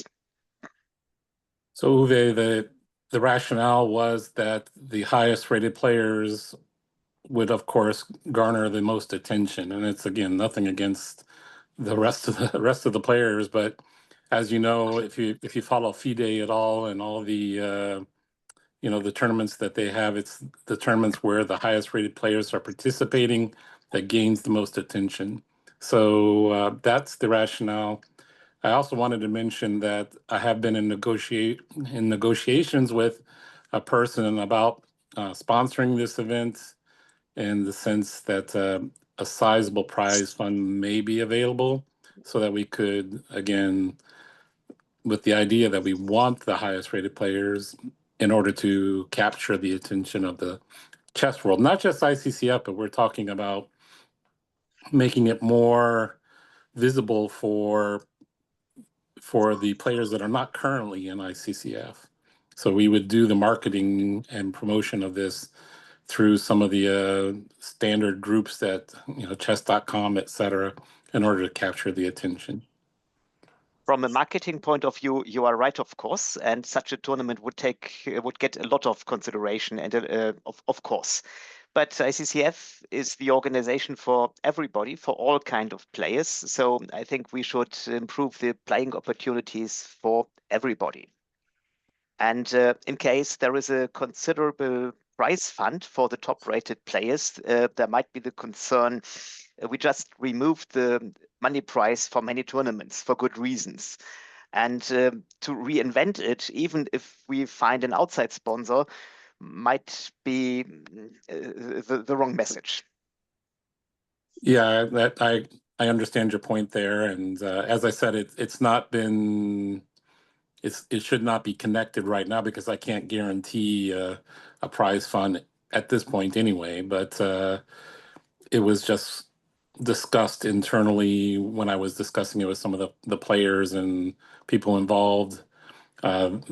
There was some interest in some groups wanting to support it and promote it, but the focus, it's not against any playing group at all. It's only the effort to say that here's a tournament for our highest rated people, and also the fact that if you look at the current top 25 players, very few of them are participating in tournaments right now. So we want to keep them involved, keep them part of the group. It's really, I think it's very important to keep that group of players satisfied as well. So you speak about satisfying all players, but there's been very little excuse me, there's been very little attention on the top 25 to 50 players to keep them motivated in playing. Again, I understand your point, Uwe, very, very clearly, but it's the idea is to promote us through our best players.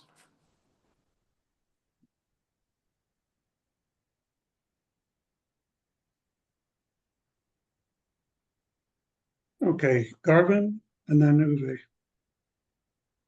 Isn't there, if I understand the rationale of this tournament, of this proposed tournament, it's to get some of the highest rated players to start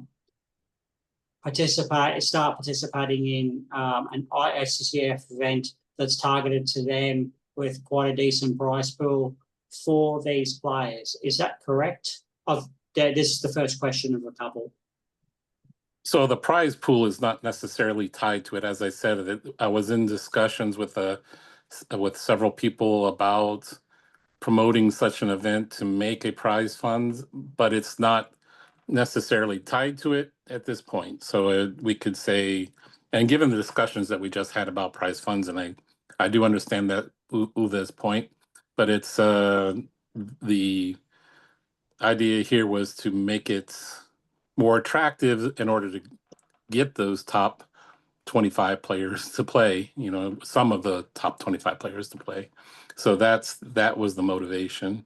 But again, please don't have it as a necessary condition to have this tournament that is tied to a prize fund.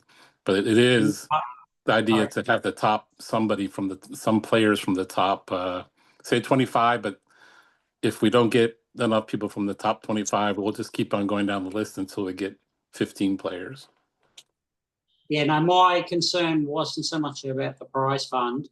My concern is that this tournament could be perceived or actually be, what's the other word, perceived, could actually be seen to be rewarded players who have been sitting out, where there has been, at least in the past,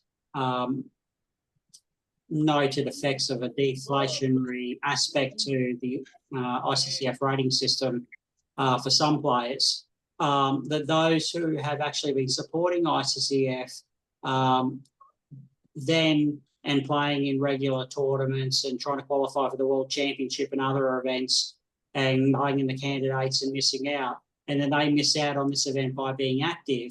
And then those who sat out and have been inactive get into this event. That seems to be counterproductive. Well, once again, the reason they're not playing, and again, I've spoken with quite a few of these folks, and the reasons they're not playing are, they have a legitimate argument that they don't want to play when they're not really getting the opportunities to play other folks of their same level. So of course you can pick it apart. You can pick apart the idea that it's an elite group, whatever.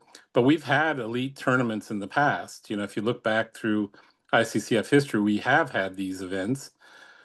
They have come every once in a while, but the whole purpose of this thing is to keep it going, to make it by every 2 years to have another one.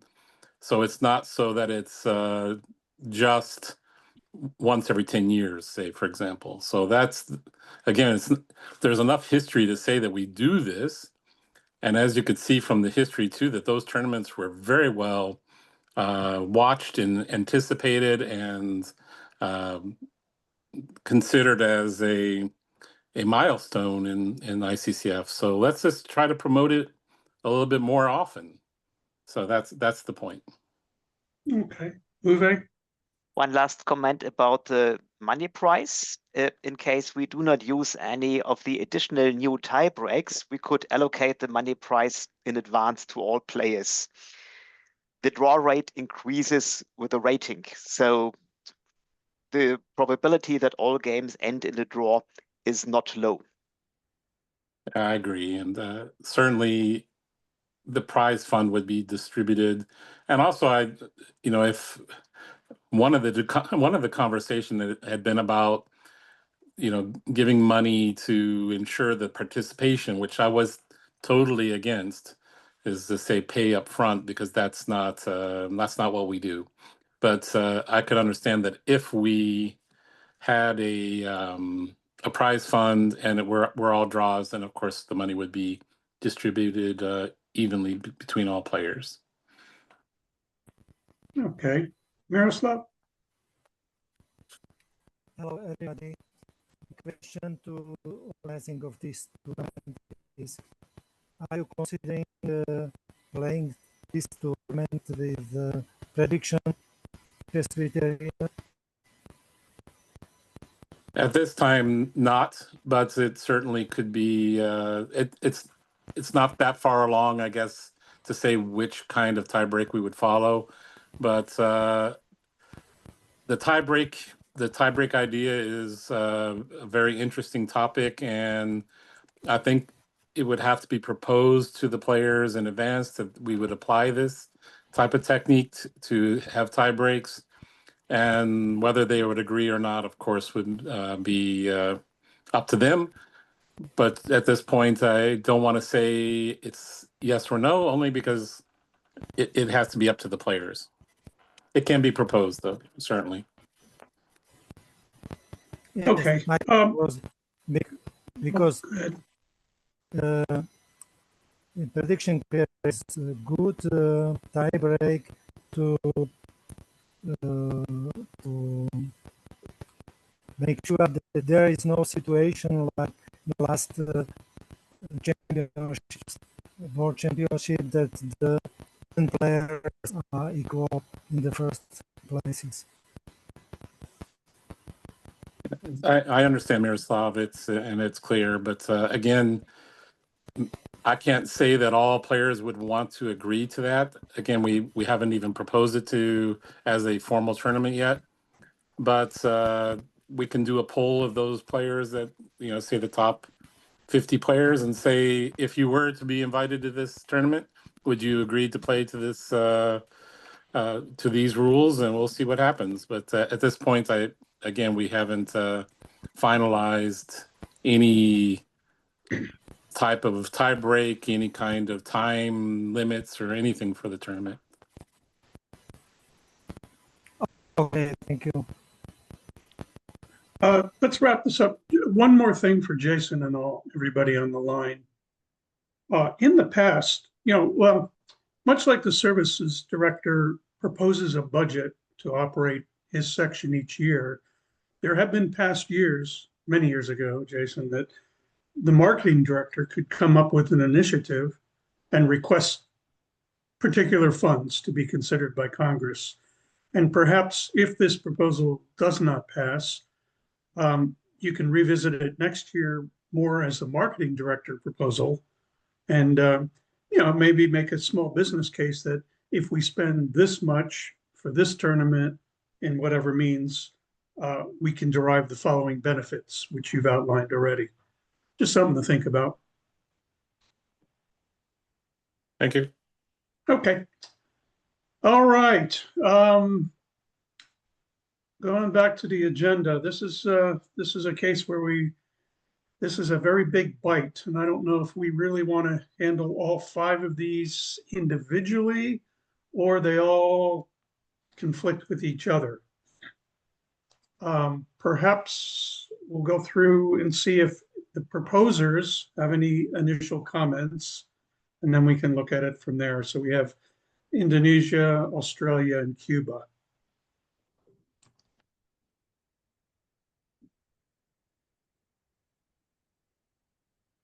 Or everything's outlined in the proposals and the comments, and we move on.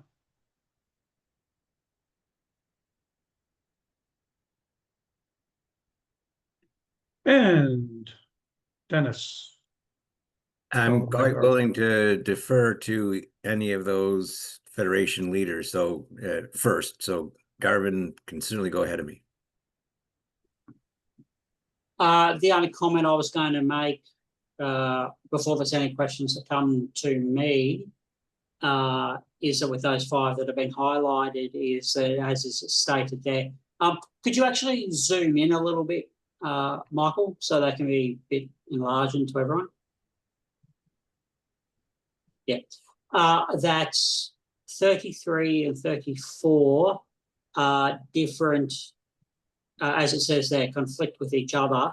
And then with 35, 36, 37, 37 actually was the first one proposed, and then my 2 proposals came afterwards. So my 2 proposals were as counter proposals to the Cuban proposal of 37. I've stated my reasons in those, but yeah, there's actually, while there seems to be 5 time control proposals, the 2 Indonesian proposals are different from the other 3. The Cuban one was first in 37, and then 35, 36 were in relation to 37. Okay, Dennis? I would absolutely agree with what Garvin just said and move a step beyond to help explain the interaction of these 5. In one sense, they're all in conflict, in specific ways, not exactly. So it's going to be, I think, difficult for all the delegates to be clear about what each one is. So I'm going to give a very brief statement for each. If we look at 33 and 34, Yashua quite specifically was saying these 2 go together, and I agree. These would replace only a certain aspect of our standard time control. They would not have any effect on whether or not triple block is used or how it's used. It would not affect postal events at all. Neither one of those. What they would do would set a maximum in the standard control process of, for instance, 10 moves in 50 days. It would send 50 days as a maximum for that time control structure. I don't know that we ever go beyond 50 anyway. So the real issue would be that in 33 there would be no carryover after each 10 move segment, period. In 34, Joshua adopted the idea of there would be a maximum of a 50-day carryover. That's the effect of those two. They would, again, not affect triple block at all, and only affect standard control on server events. In following what Garvin was talking about, which I, again, absolutely agree with, the 37 came out before 35 and 36. 37 would do a major change. For all ICCF events, it would be triple block with no guaranteed time. Standard time control would go away. So in that sense, 37 is in conflict with 32 and 33 and 34. It would make 33 and 34 moot for ICCF events. But the real point is that it would also wipe out guaranteed time. In terms of the duration of the triple block, there was a statement of a preference for, but not a requirement, for the time control to be a maximum duration of 302 days or 350. So in other words, make all ICCF events much shorter. It doesn't say anything about postal events. Since postal does not use triple block, I have to presume it would not apply to postal events. In 35 and 36, I don't know if I need to go into the specific details here, but they are instead of, in response to 37, as Garvin said. So they have different ways of addressing alternatives. So in that sense, they may or may not affect 33 and 34. And if you found that complicated, you understand perfectly. Clear as mud.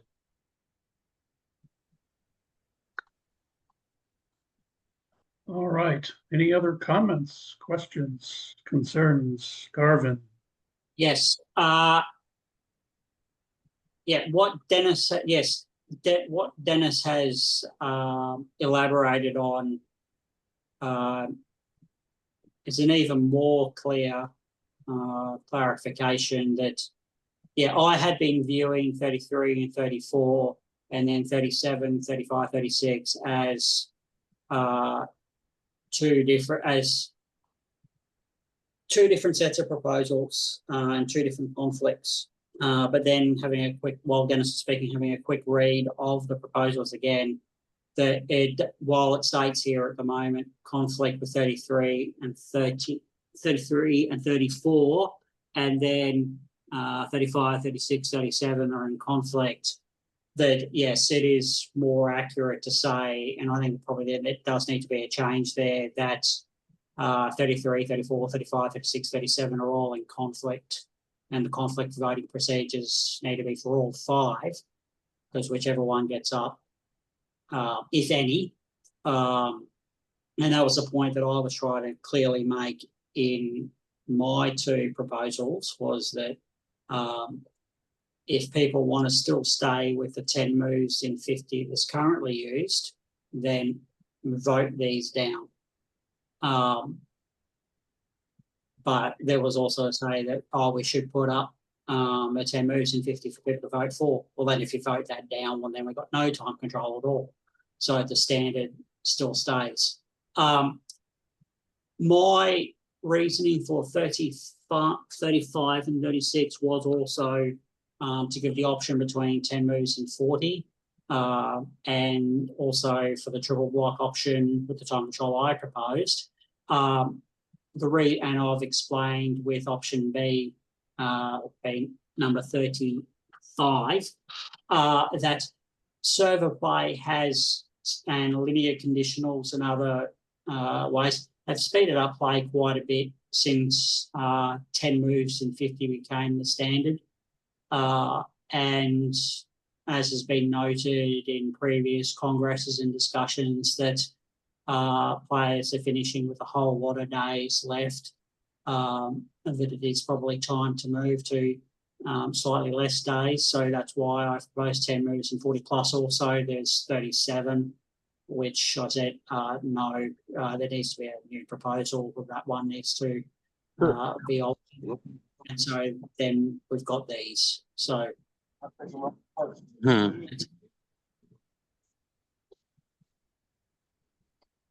leave myself unmuted in case there's any other questions.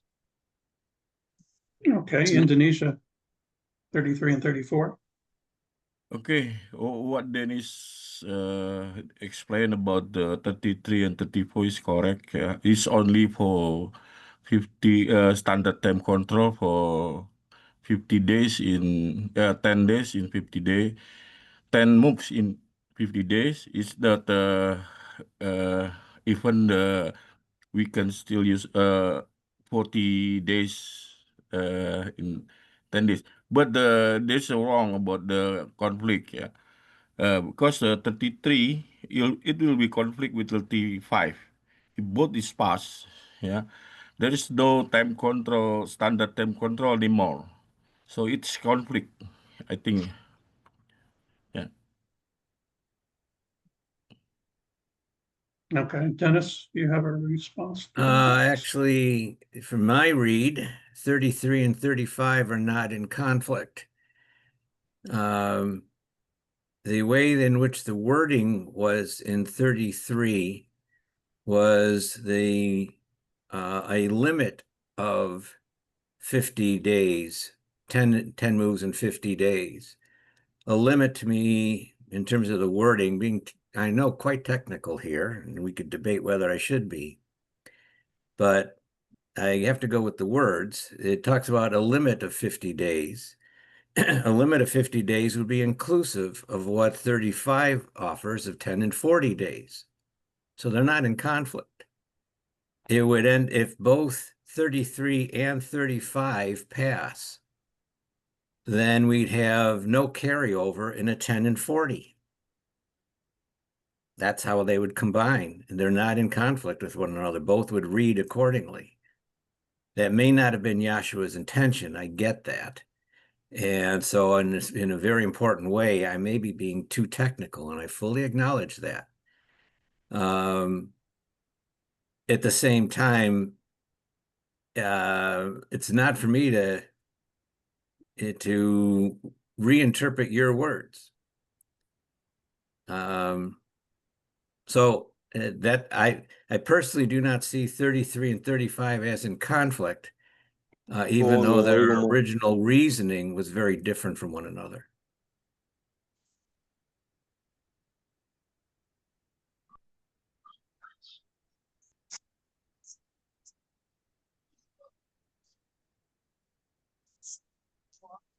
Okay. Clear as mud. Garvin. Dennis, are you reading 35, 10 moves in 40 days, duplication after 20 days, which is how effectively almost everyone says 10 moves in 50 days, the current time control, as there being no extra days added when you get to move 11. Lo que la vida. No, no, dale. Dale, compadre, me equivoqué, dale, métele. I'm sorry, Garvin, I didn't follow your question to me. Yeah, there seemed to be quite a bit of background noise. In proposal 35, just from listening to what you were saying, and I just want to clarify, changes to official ICCF time control option B, this is 35, what the heading is here and what I put up. And I'm trying to understand from 33, which clearly says time control A, no carryover. Are you saying that from your view that I'm proposing that 10 moves in 40 days with duplication after 20 is stating that that there is no more days added from move 11 onwards. Your 35 is not saying that. You have just your basic move, change 10 and 40 to 10 and 50 to 10 and 40. Yeah. I'm saying if, in addition to your proposal, 35 passing, that if 33 also passes, that 33 would cause there to be no carryover. You would start over with 40 days at move 11. Your proposal doesn't say that at all. Your proposal is change 1050 to a 1040. Yes, that's what it's meant to be. Yeah, it's meant to be 10 and 40, 10 and 40, 10 and 40, 10 and 40. Yeah, it's meant to be. And then what I'm reacting to is the comment that all of these 5 are in conflict with one another. And I'm saying not exactly. 33 and 35 are not technically in conflict with one another.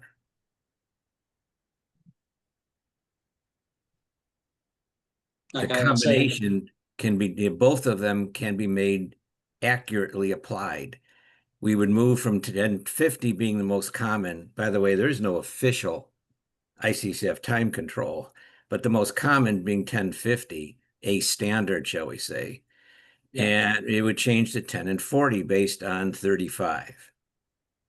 If 33 also passes, then in addition to that, because it was not specifying in there that it had to be 10 and 50, it was specifying a limit of 10 and 50 with no carryover. So it can accommodate 35's 10 and 40, but would add no carryover. That's all I'm saying, is those two are not in conflict.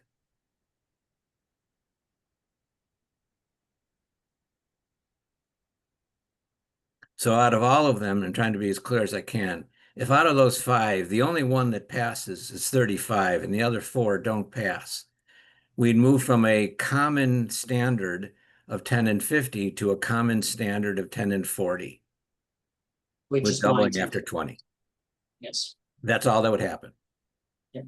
If, let me just pick a different one. If only 33 passed, then whatever standard time control, and only the standard, not triple block and not postal, but only in standard time control on the server, we'd have the typical way of doing things having no carryover. If only 33 passed and nothing else. If only 34 passes, we'd have everything would stay as it is, except in the standard time control, there would be a maximum of 50 days carryover when you went to each of the 10 move time periods. It gets more complicated when we start getting into the triple block. If we go to Cuba's proposal 37, then the standard time control would go away. It would be triple block for all ICCF tournaments. That's a totally different process. It would eliminate all these other discussions we just had. That's why it's in conflict with essentially all of them, but at least the ones listed. It'd be triple block with no guaranteed time, and then a recommendation, but not a mandate, that there be one of the 2 shortest time durations, 302 or 350 days, but that's not mandated, just recommended. Since triple block can't be applied to postal, it would not affect postal. Postal would stay the same. That's true for all of these, by the way. None of these will affect postal. And yeah, and I did make that clear. I believe I made that clear in my 2. But yeah, and the other ones didn't state that, but given the way they're worded, they can only apply to server events. 35 and no, excuse me, 36. If only 36 passes and nothing else. Let's see.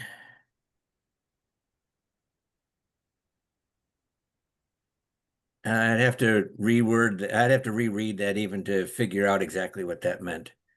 I can't tell you offhand if it wipes out standard time control or if it would allow the continuation of that, but make triple block into a 750 duration with 5 days guaranteed time.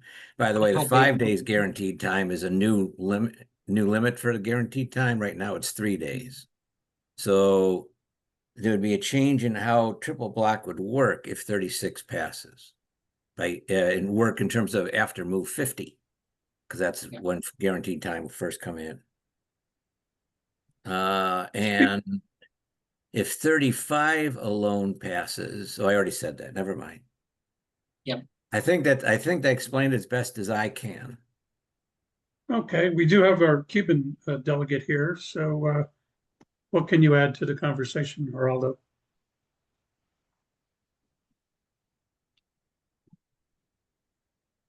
Or not? There we go. Yes. I'm here, Michael. Yes, we hear you. Yeah, I tried to explain our idea. We want to guarantee a time limit for tournaments.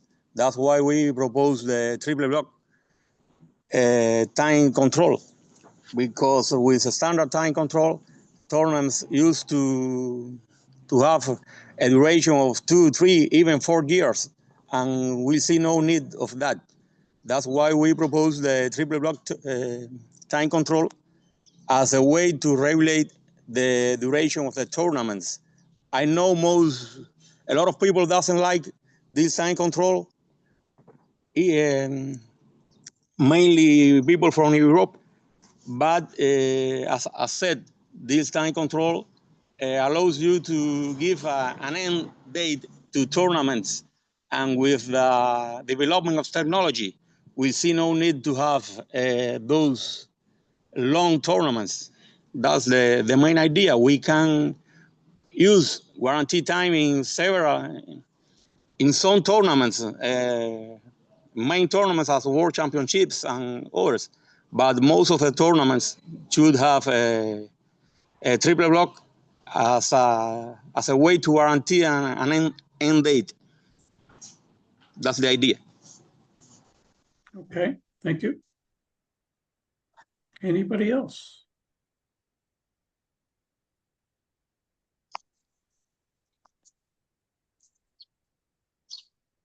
Okay. Now that all that's said, I guess we'll move on. 38, also proposed by Cuba, change the number of open tournaments in a national federation may run up a year.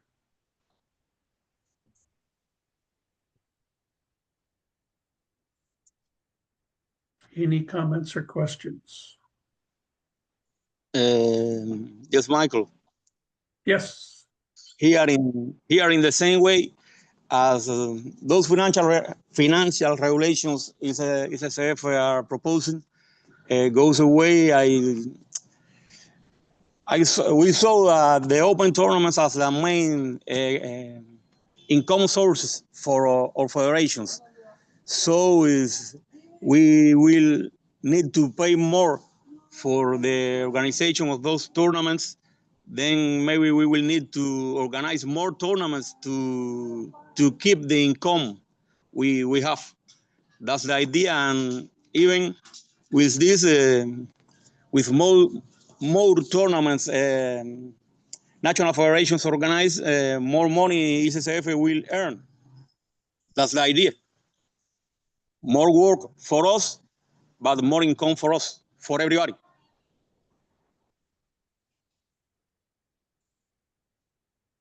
Okay, thank you. Any other comments on 38, 38? I've just received a message saying the host would like me to unmute. Are you wanting a comment from me on this one? Only if you have a comment that you want to share. A concern I have on this one here is, we've had previously that, each federation can run 2 open tournaments. And what you do receive is, well, I feel anyway, as Australia national delegate, is you receive quite a lot of tournaments asking for entries for open tournaments, or they go out to the players. Increasing those amount of tournaments can make it difficult for some of the smaller or medium to smaller size federations to be able to play. So if a federation is looking to start running a couple of open tournaments a year, the calendar can get quite stacked, especially if the amount of number of open tournaments a national federation may run in a year is actually increased from 2 to even more. So while a national federation might be able to run 4, it certainly would impact on the ability of another national federation who might be looking to start running open tournaments for their ability to be able to get players, because they're already getting swamped by other federations. So it's a concern. Well, as well as we see the problem, we are here to play. And the most opportunities of playing we give the players, the better. That's the idea, no? That people have the choice to play the tournaments they want, and they can pay.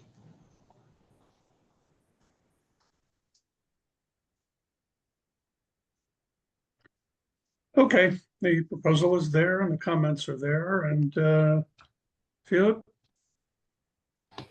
Yeah, it kind of concerns already the financial part of the discussion.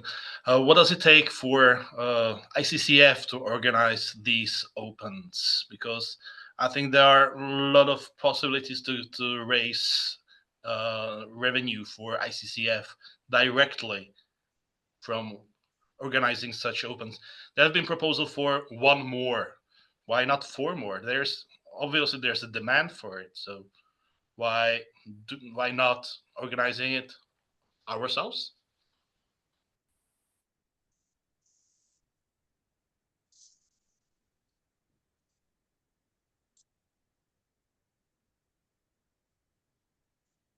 Not sure we have an answer. Okay, thank you. Sorry. Okay, let's just keep trying to move on and keep the conversations going as well. Next one is 39, submitted by Australia. Include qualification routes for European and rest of the world finals into the individual world championship cycle.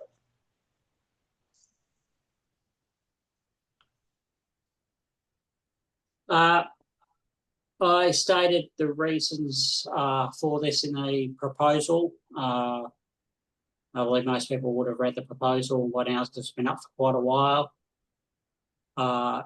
So I won't take up anyone's time. There's been comments backwards and forwards with some pros, some people speaking against, raising issues, answered some of those questions. So unless anyone has any other questions that they would like answered, who either haven't read too many of the comments or have got fresh perspectives they'd like answered, I will stand on what has been said.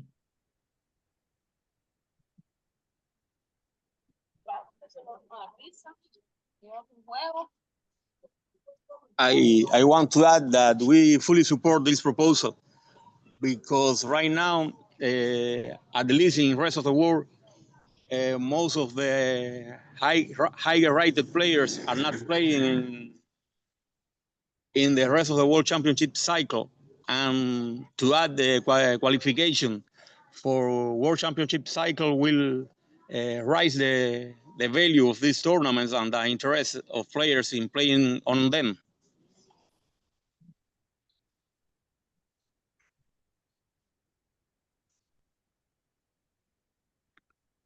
Okay. Any other comments on 39 before we move on? Okay, another time control, 40 from the Ukraine, adding a new time control.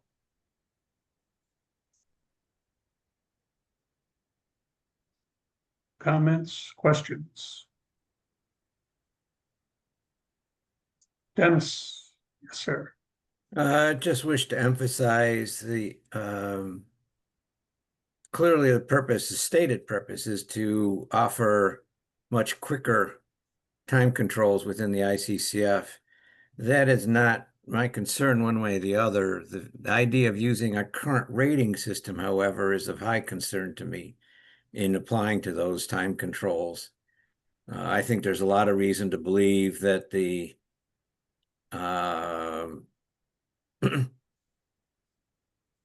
the process of playing quicker or slower changes our ratings. That may be debated, but I think that that's clear enough. Additionally, these kind of time controls have a selectivity of who would participate in them. Some people who are currently working, for instance, full-time may very well not want to participate in a tournament where they have a total of 45 days of thinking time. That may not be sufficient for correspondence chess to them. The selectivity is the less concern to me, but the effect on the rating system is the big issue to me. Garvin? Yeah, just reading over the proposal again. Having just played in a currently almost finishing up a tournament that's playing under the 302-day time control, finding that an extremely short time for triple block, and finding that a lot of players are agreeing draws at a great rate of knots.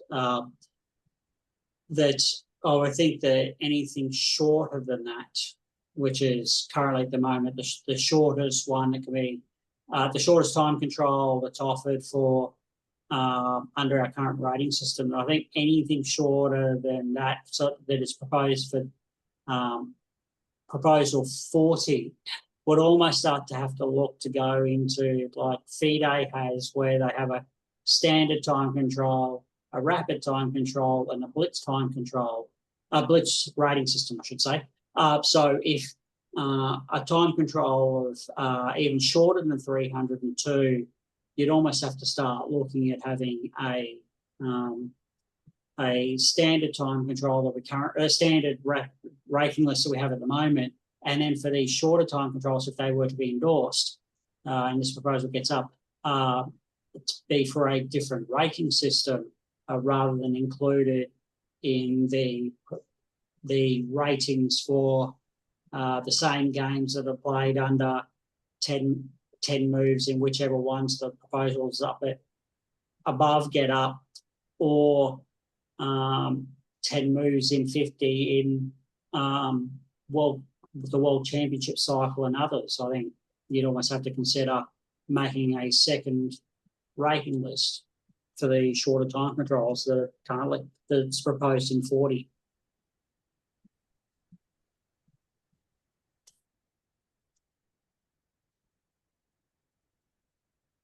Okay. Of course, if such a future proposal passed, that's an awful lot of web server development money to create a whole new rating system. But just to see how things scaffold. Okay, anything else on number 40? Let's move on to 41 by the Czechia. Allow direct invitations for invitational tournaments. Philip, do you have anything you want to add? No, not much. I think it was properly discussed within the proposal. I'll just have just a quick statistics. I was able to make. I was just organizing a tournament, invitational, so category 12, so it's quite a big one, and I send out 31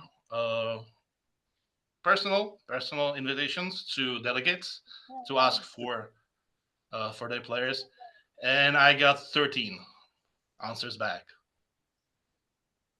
So I'm preaching the wrong crowd, because those who are here were the one who were answering me, but there were 18 delegates who didn't even say no thanks, which was totally fine, but I got nothing. So that was kind of the point of this proposal. Understood. Okay. We may be able to get through these four with little or no comments. They're pretty straightforward. It's all about the disciplinary committee, which falls under our World Tournament Director. The floor is yours, Uwe. Thank you. Just a very short comment. We had in the disciplinary committee quite a few cases recently, and most of my work is allocated on this part. So we need a bigger group and more people sharing the work. So all these four proposals are useful, and I ask every federation to vote in favor. I think they are self-explaining, and we have two great guys who volunteer for this severe task and difficult task sometimes, and it is very useful to have a view from many people on these cases.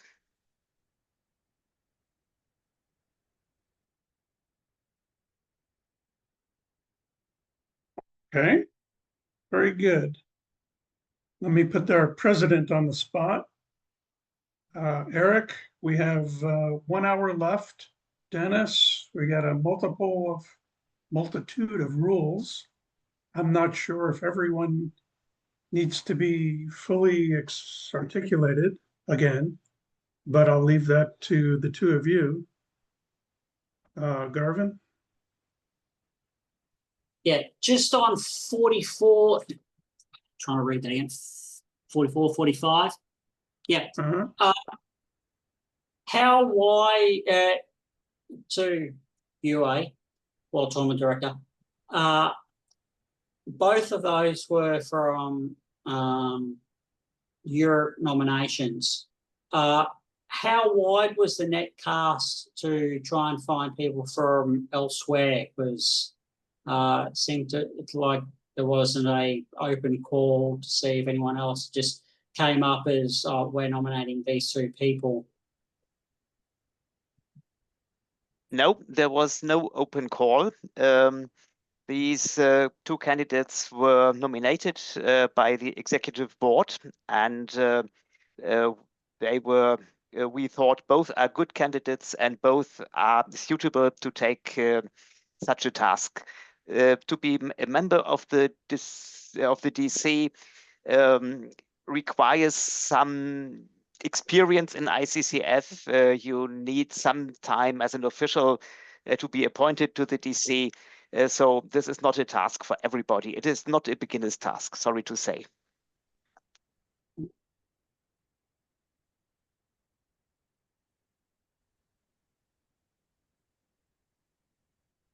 Okay, I guess we'll leave it at that.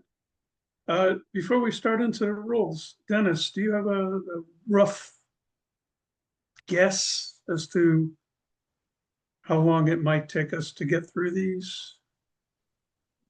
I don't feel a need to say much about any of them.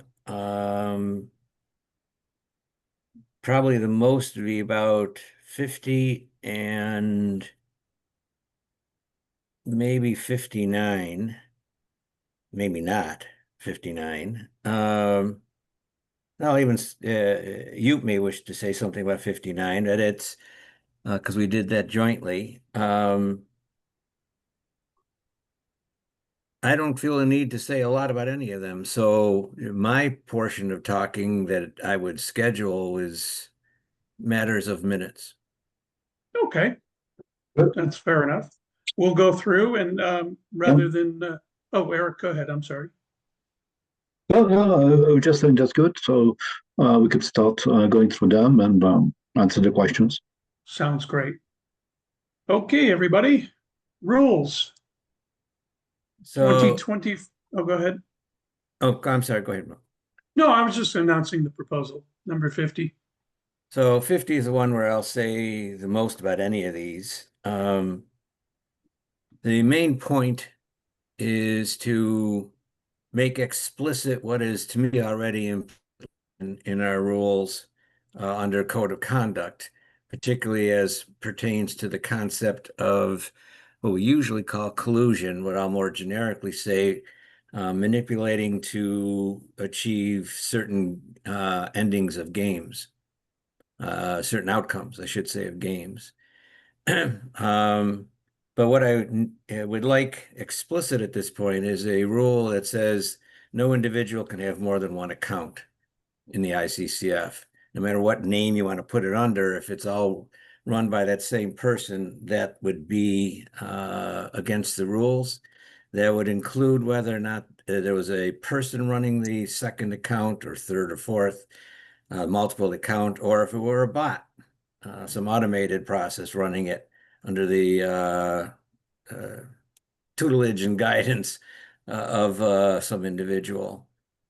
The proposal has two parts to it. One is to make that explicit rule, but there's also then a little bit about the enforcement process that would follow. I am under the belief that there are some unknown number, but not zero, of players who have multiple accounts. I say that because I recently spent a great deal of time uncovering 6 accounts of that nature. But I'm not looking to catch people and punish them and all that. That is not the point. I just want these to go away.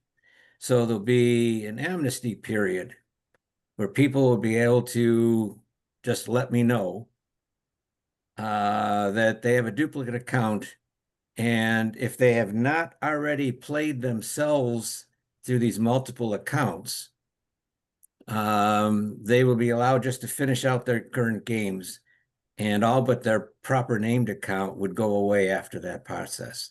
So we wouldn't even disturb current events. It's only if a person is already colluding with himself or herself by having 2 accounts playing one another that we'd have to deal with an issue of disciplinary action, because that's so obviously the epitome of colluding, or more accurately, of manipulating the outcome of games and tournaments and titles and whatever else they're doing it for.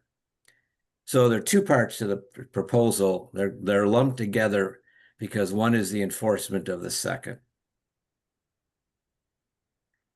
I can stop talking about this one. Okay. Any comments on Glad to take questions. Garvin? Just as an extra part of that, yeah, when I saw this one, yeah, I'd already thought that this was already a no-no, but I'd taken it more as making it explicit as well that, yeah, if a player is serving suspension or, as I said, their account terminated, that, yeah, that they can't, it's making it clear that they can't create a second account. That the person can only have one account. On ICCF, they can't create a second account. So What's the idea? Okay. We each get one. what was that? Sorry, Dennis? I said that is the idea. We each only get one. Yeah. All right, moving right along. 51, essentially adding thematic tournament directors to the qualifications for an IA title. Pretty self-explanatory. The one thing that I do wish to point out about this one is the concept of it being applied immediately has a qualifier to it that can only be after the server has been updated with this proviso, because there is currently a server count for the number of games a person has directed towards the IA title. That would have to get updated, and it would be in the order of priorities, et cetera, that would get determined after Congress. So the immediate effect is not accurate when I use that term. Keep in mind that it's as soon as we can get it done, then it would first apply. So it's not necessarily waiting to January 1, but it's not going to be immediately after the vote. And that's another web server development cost. Austin. Actually, we can start doing it right away because the count's not that accurate. We have to do I think the TD committee do a manual count anyway. So and the people mentoring TDs should also be keeping spreadsheet records. So they should have that information, even if the server count's not accurate. So I think we can implement it immediately. Would it be retrospective though, Dennis? Would it be if somebody had directed from 1st of January? Yeah, there's nothing in the proposal that makes it retrospective, and long precedent is we don't go back unless we specifically say we're going to. Okay, but I don't see any reason why we have to wait for the server to be updated. Great. So ignore my caveat. Glad to be wrong.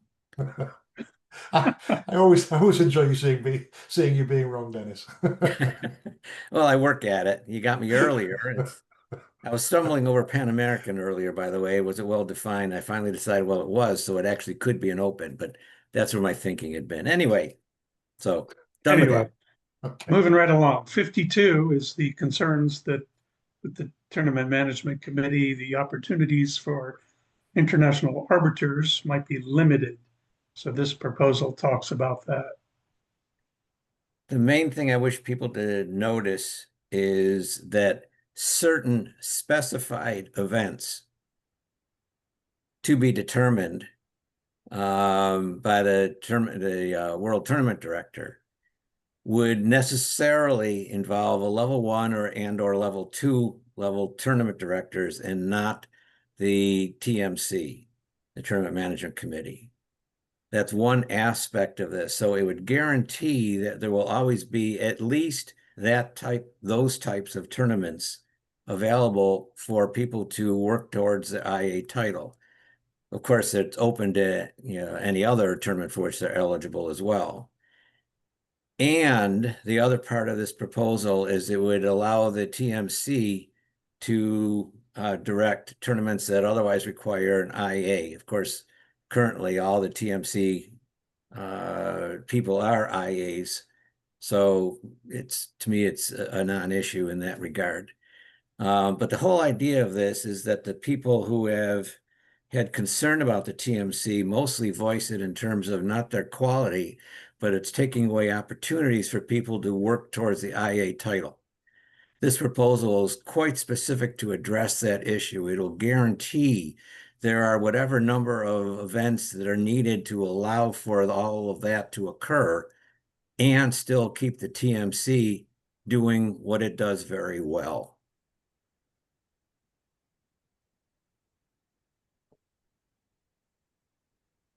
Okay. Any further comments on 52? So 53, resetting of clocks. This is just to avoid some ambiguity in the rules. I don't see this as a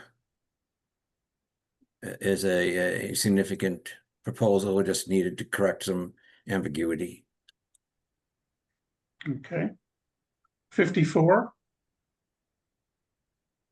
And again, this is just to make things clear. We've already been working to get the application, already did get application of ICCF rules, both to international and rated national events. This would make the rules relative to team events the same as well.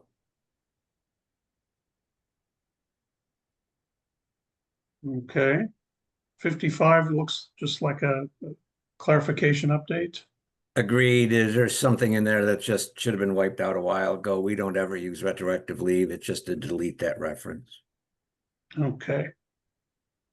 56, you may notice, is outlined in a light blue, and that means it's the one and only proposal this year that requires a statute change, and therefore we need a 2/3 vote majority. So this one would add an option of how people can vote in an election, not generically to all these proposals, but in an election when there is one candidate and only one candidate running unopposed. In the current situation, you can vote yes or no, but if there's at least one yes, the person wins the position, even if all the rest are no's. Because we just go with that way of counting it. In what's proposed here is that you would be able to vote instead not in favor. That not in favor or I oppose or whatever wording is ultimately chosen. That's not the point. We would the person would then, in order even unopposed, would still have to win at least more than 50% of the votes, or there would be no one voted in. And just to follow up on one thing that Per raised, why not apply this to when there are multiple candidates already? And that's because the ifs, ands, and buts that became obvious to the Rules Committee when we talked about it, there are just too many complications, and putting all that into one proposal would just make it difficult to know exactly what you're voting for.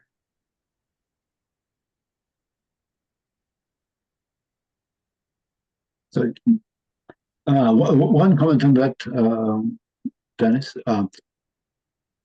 So you said that if the candidate doesn't get the majority, he is not elected. In that case, it means that the position is not filled. Correct.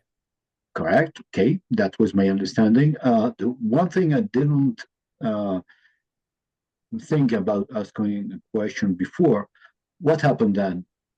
Do we have a new election, or is the EB entitled to nominate someone? What's the outcome? We call for a midterm election and then follow those rules. And if there are no candidates, just like the finance director, then the EB would nominate or so appoint. There will be a new election. Call for a new election. A midterm election. A midterm election. Yeah. Okay. Okay. Garvin? In relation to the question that Per raised, when there's multiple candidates, in any election, in the general, like in state elections, federal elections, wherever you are, there is no box that says not in favour of any candidate. People might cross out everything, but it just counts as an informal vote. Yeah, this is different. But when there's multiple candidates, then depending on your voting system, you number one box or preferential voting or whatever it is, that doesn't apply. The not in favour is not an option in those. Right. Austin? Two comments. One is I'm a little bit unwilling to put myself into an election where somebody can give me the humiliation of voting against me. So I'm not going to be a candidate again anyways, but if I was planning to be a candidate, I would think twice if this was given that in every single election I've stood in, I've been the only candidate. And the other thing is, so we have this election, somebody gets voted as being, they get voted against. The EB can then make a choice. So what's to stop the EB just appointing that person? No, I think Michael has said that then we have a midterm election if the person is not elected. And the same thing happens in a midterm election. Then we continue forever. Then the EB would choose. But that was my point. If you are now going, if this is implemented, it may be that only one person will be candidate forever, and if it continues to be defeated, that will be an endless process.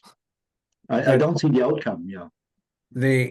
But the step after an ineffective midterm election is that the EB chooses, just as we did with the finance director. So, the EB chooses whether we choose that person or not. That's the EB's choice. No, that was not what Michael said. That is what Michael said. Let's run through the scenario. Yeah. Name any position. Well, let's use the 4-year cycle. General Secretary. Michael runs, he gets overwhelming not in favor. Okay, so we don't have a new General Secretary, and I'm not running anyway, but so immediately to fill it, we have to call a midterm election. Now let's say 2 scenarios there. Michael puts his name in the midterm election, not in favor, in which case now the EB automatically gets to choose somebody. Or midterm election, nobody puts their name in, the EB still gets to pick. Yeah, but why would EB be allowed to put the name after you are defeated in a midterm election and not in the normal election? Good question. I don't know the answer. Do we need, yeah, for a midterm, it's not for clear the to normal, me. It's not, yeah, for the normal 4-year cycle, if nobody fills a position, maybe we don't need the midterm. Yeah, we do not call for a midterm election if there is no candidate. The EB is entitled to nominate someone directly. We do not have to go through the midterm election process. We directly, the EB can nominate someone. I think you're right. This is how I understand the statutes. Maybe I'm wrong, but that's how I read the statutes. I think it's wording like in any election, if there is no candidate, it doesn't say about a defeated candidate, because this is not something that is currently occurring. But in the future, someone can be defeated as the only candidate, and then we have to know what's the next. Do we go directly to the nomination, which I think would be a possibility, or do we have to go to a new election? And that's a good question. I'd have to study the rules and regs a little bit further. Yeah, sorry, I should have raised this before, but it just come out of my head now to foresee that case. It would seem relevant to me, however, that for the purpose of this proposal, no matter what the outcome is between the 2 options you're talking about, there is a vehicle by which eventually, if nothing else, the executive board would pick somebody. The point is that it would culminate in the position getting filled in ways that our statutes and voting procedures already dictate, though we are not certain exactly what that is right now. So for the purpose of this proposal, I don't think it affects whether or not people should vote for it or not. Just knowing there's a vehicle that someone can get filled, that position can get filled afterwards.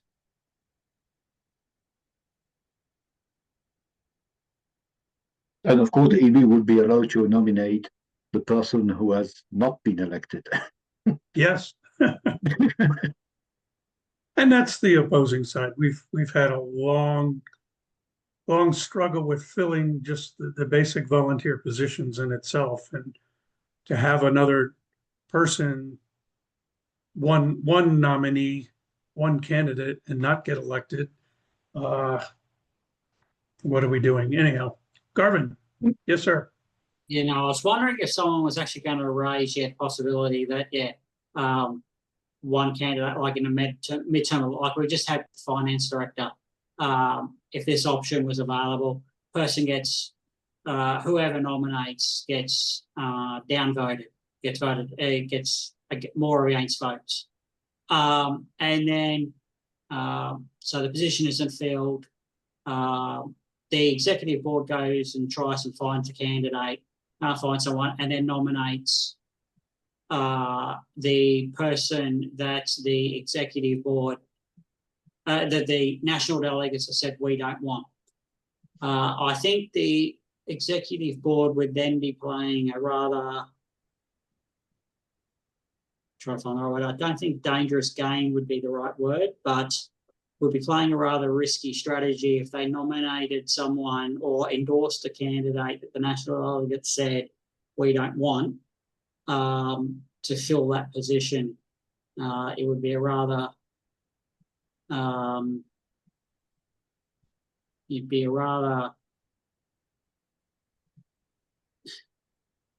course that would be fraught with a little bit of danger to say, yes, we're going to appoint this person after the national delegates have said, no, we don't want this person. So, but yeah, it's all high. These are all possibles. This proposal is here at the moment, and yeah, so that's off in the distance.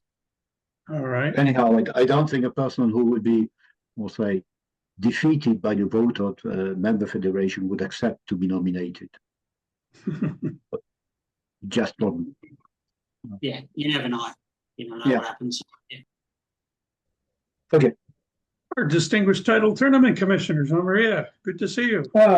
Gian Maria. Hi. This proposal has been done to avoid that the people with dislike it, but the majority of the national federation will be elected. So if people receive more no than yes, I think he should not send again his candidature. Second, the executive board should not nominate a people who has been disliked by the majority of the national federation as elected. This is my idea. And Austin told, if I never present my candidature, if I could be rejected and so humiliated, but in any election, I can be rejected by other people. And this is not an humiliation. It's just people don't like me. That's all. Okay, thank you. Dennis? The reason for this proposal is not about the executive board and what it does.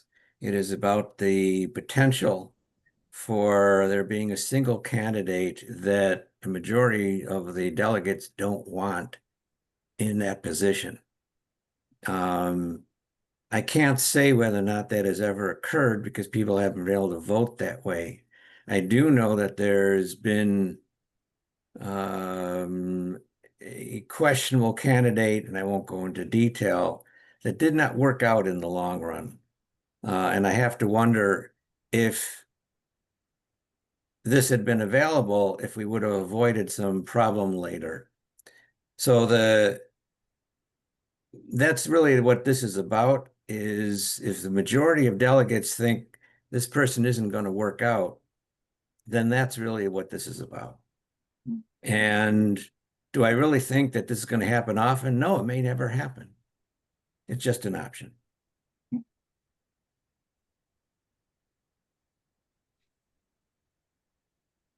Righty? Sergio. Yes, but this is the same thing if the AB nominates someone to the charge. We can like it or not of the choice of the executive board. It's the same thing. If we vote for not in favor, we disagree with that candidate. Reasonable. Garvin? I think while we've concentrated a little bit on the negative side of this proposal of someone getting voted down, they went a down candidate, it also does highlight as well that if there is the option for the delegates to vote not in favour, and then someone gets a vote, the one candidate does now get the votes of 45-0 in favour, then that's even more of an endorsement of that person, because the national delegates had the option to say no to that person and still the national delegates voted 45-0 in favour of that person. So there is a positive to this proposal as well, not just the negative aspects.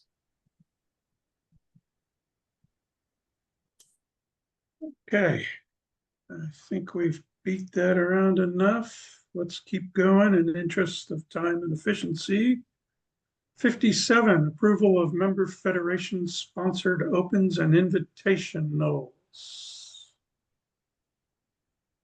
A comment was made earlier that is of relevance, so I will bring it back. That a good deal of a cost for the software upkeep side of server maintenance has been in dealing with tournament director and tournament organizer errors that need to get fixed or issues that need to get addressed. These kind of things are often not what occurs in what is proposed to the World Tournament Director. What's proposed to the World Tournament Director is often clear and all that is required.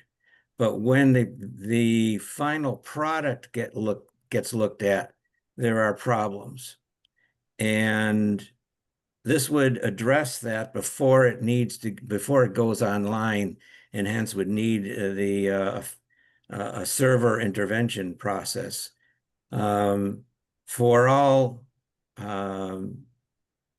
federation-sponsored opens and invitationals, in other words, only the federation-sponsored international events, not national events and not the ICCF-sponsored events, that for those, they'd go through a second review. It would get done within 7 days. It would basically just take a quick look. Basically comes down to the cross table and the information of who organized it, etc. And then it would be approved, or there'd be a specific thing that would need to be corrected. And the reason, as I say, is to try to head off the problem before it goes online. Okay. Let's keep going. I think this just might be another clarification on 58. Rated means allowing computer use. It is, in my view, a rule that already exists, but there was an issue about whether or not that was a proper interpretation. There was a desire for a tournament to be run that would be rated, but where the players would agree ahead of time in order to get registered that they would not use the computer in any way. And I think the intention is fine. I'm not trying to argue against the good intentions. But the problem is that rated means all ICCF rules, and players don't get to make agreements among themselves about how to change the rules. So I just want this to be, again, made a specific, clear rule and avoid any ambiguity in the future. Sounds good. And the last one from the rules director, a new solution for the games of the deceased. I'll make a couple quick comments, then you please jump in if you wish. As people who've been in Congresses for the past few years are well aware, Yoop and I have had different perspectives, and ultimately what has felt like different sides on an issue that needed resolution. And so Yoop and I worked together to come up with a compromise. And this is it. And I presented data both in the proposal and in the comments about how it would apply to all of the cases of reported deaths during the past 12 months. And the bottom line is that the vast majority of games of the deceased that are still to be played, still continuing, would go, according to this, would go to adjudication.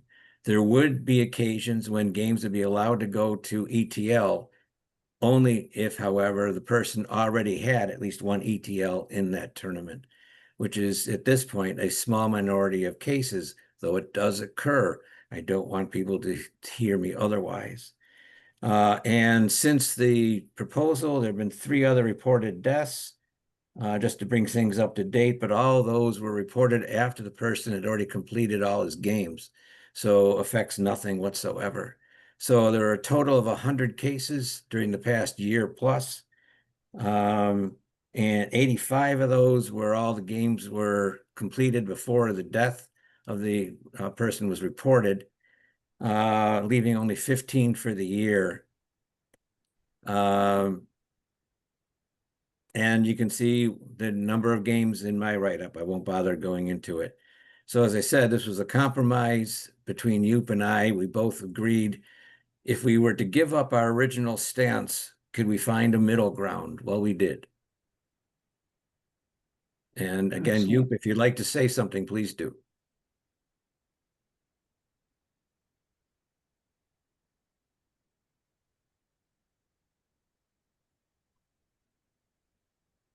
Okay. In the spirit of cooperation, I like it. Yeah. Okay, next one was submitted by Sergio, who we have online here in Portugal. Similar rules for the World Correspondence Chess Championship and the rest of the world European Championships. I think that the proposition is very clear. No special recommendations. Okay, thank you. Next two, they're somewhat contentious, so just please everybody respect, everybody's got a different opinion, and let's treat this professionally. So we have 61 and 62.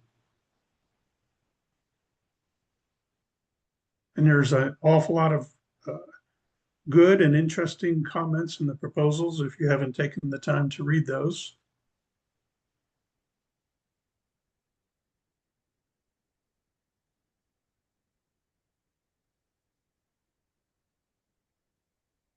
That's good enough No for questions. me. No questions. Almost to the end. Awards. Philip, you want to talk about your proposal? ICCF presidential citation. Yeah, I'll just show what I meant. It's look like this. I will show it into. I will put it into the chat. It's just to imagine how it looks like. It's I took it over from Rotary, which is where it is quite popular because it's up to date. You don't have to wait 15 or 20 years to get an award or recognition. So that's why I kind of proposed to be here as well. I will just quickly put it into the chat. Just so you can see how it looks like, and I imagine nothing more than this. Maybe some remark on the website. So just an inspiration from Rotary. I think if passed and notwithstanding any objections from Austin, I'm sure we can find a nice spot in the awards section on the web server. Yeah, I already kind of discussed it with Austin already, so okay. I think we'll find something. Yeah, recognition's always a good thing for good stuff. Hopefully. All right. I don't know if any of you have seen that I had used the strikeout feature on the congresses. A few days ago, I received word from the Philippine delegate that they're withdrawing their proposal to host the Congress in the Philippines. And therefore, as such, I believe 72, the offer to host the Congress in Germany is now the only one up for grabs. I don't know if everybody has seen, and we have a minute or two. Let me see if I can find it. There was a link to a video, and I put that in the chat. I'm sorry, the comments. So let me see if I can find that real quick for everybody, just to share. Shouldn't be too hard. Let's see.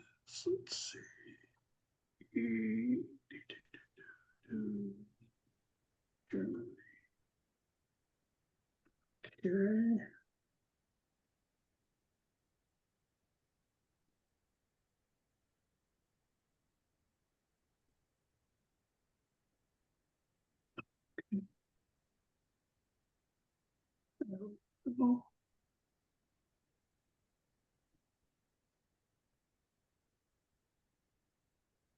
There we go. Okay, let me see if I can, how do I share this with you?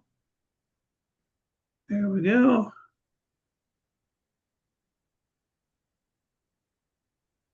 Wir zeigen jetzt unser Video.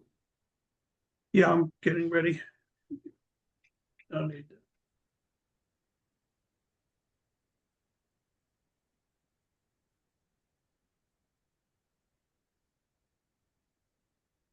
Oh, das ist schön.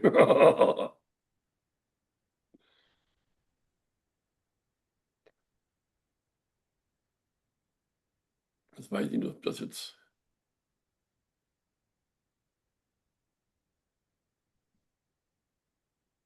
Die Philippinen haben zurückgezogen. Wenn ich das richtig genommen habe.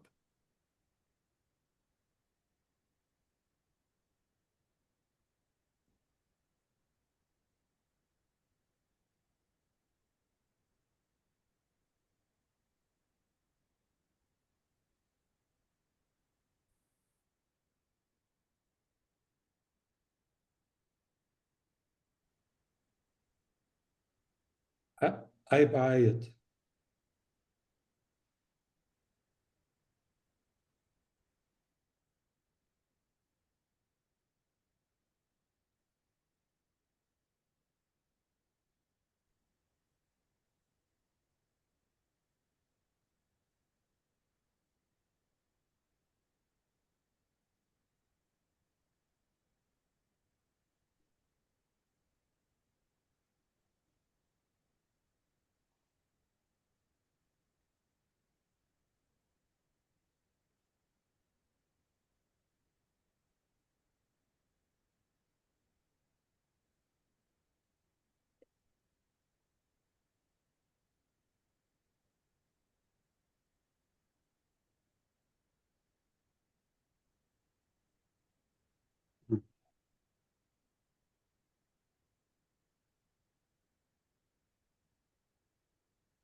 Very nice video. Thank you.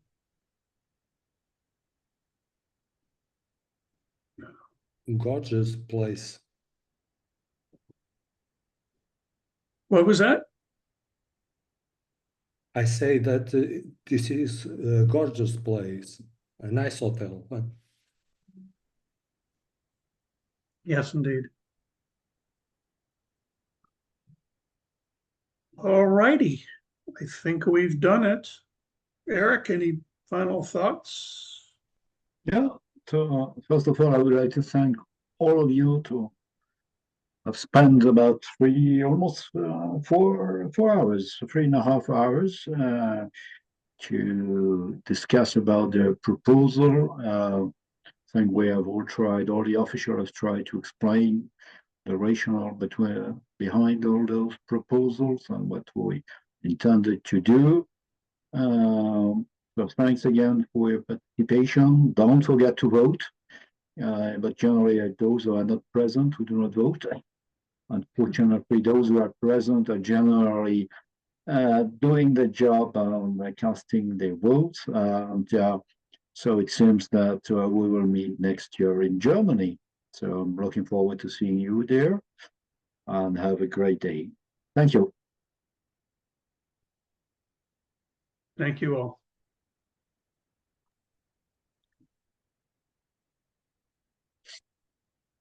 Michael, gestattest du mir kurz ein Wort?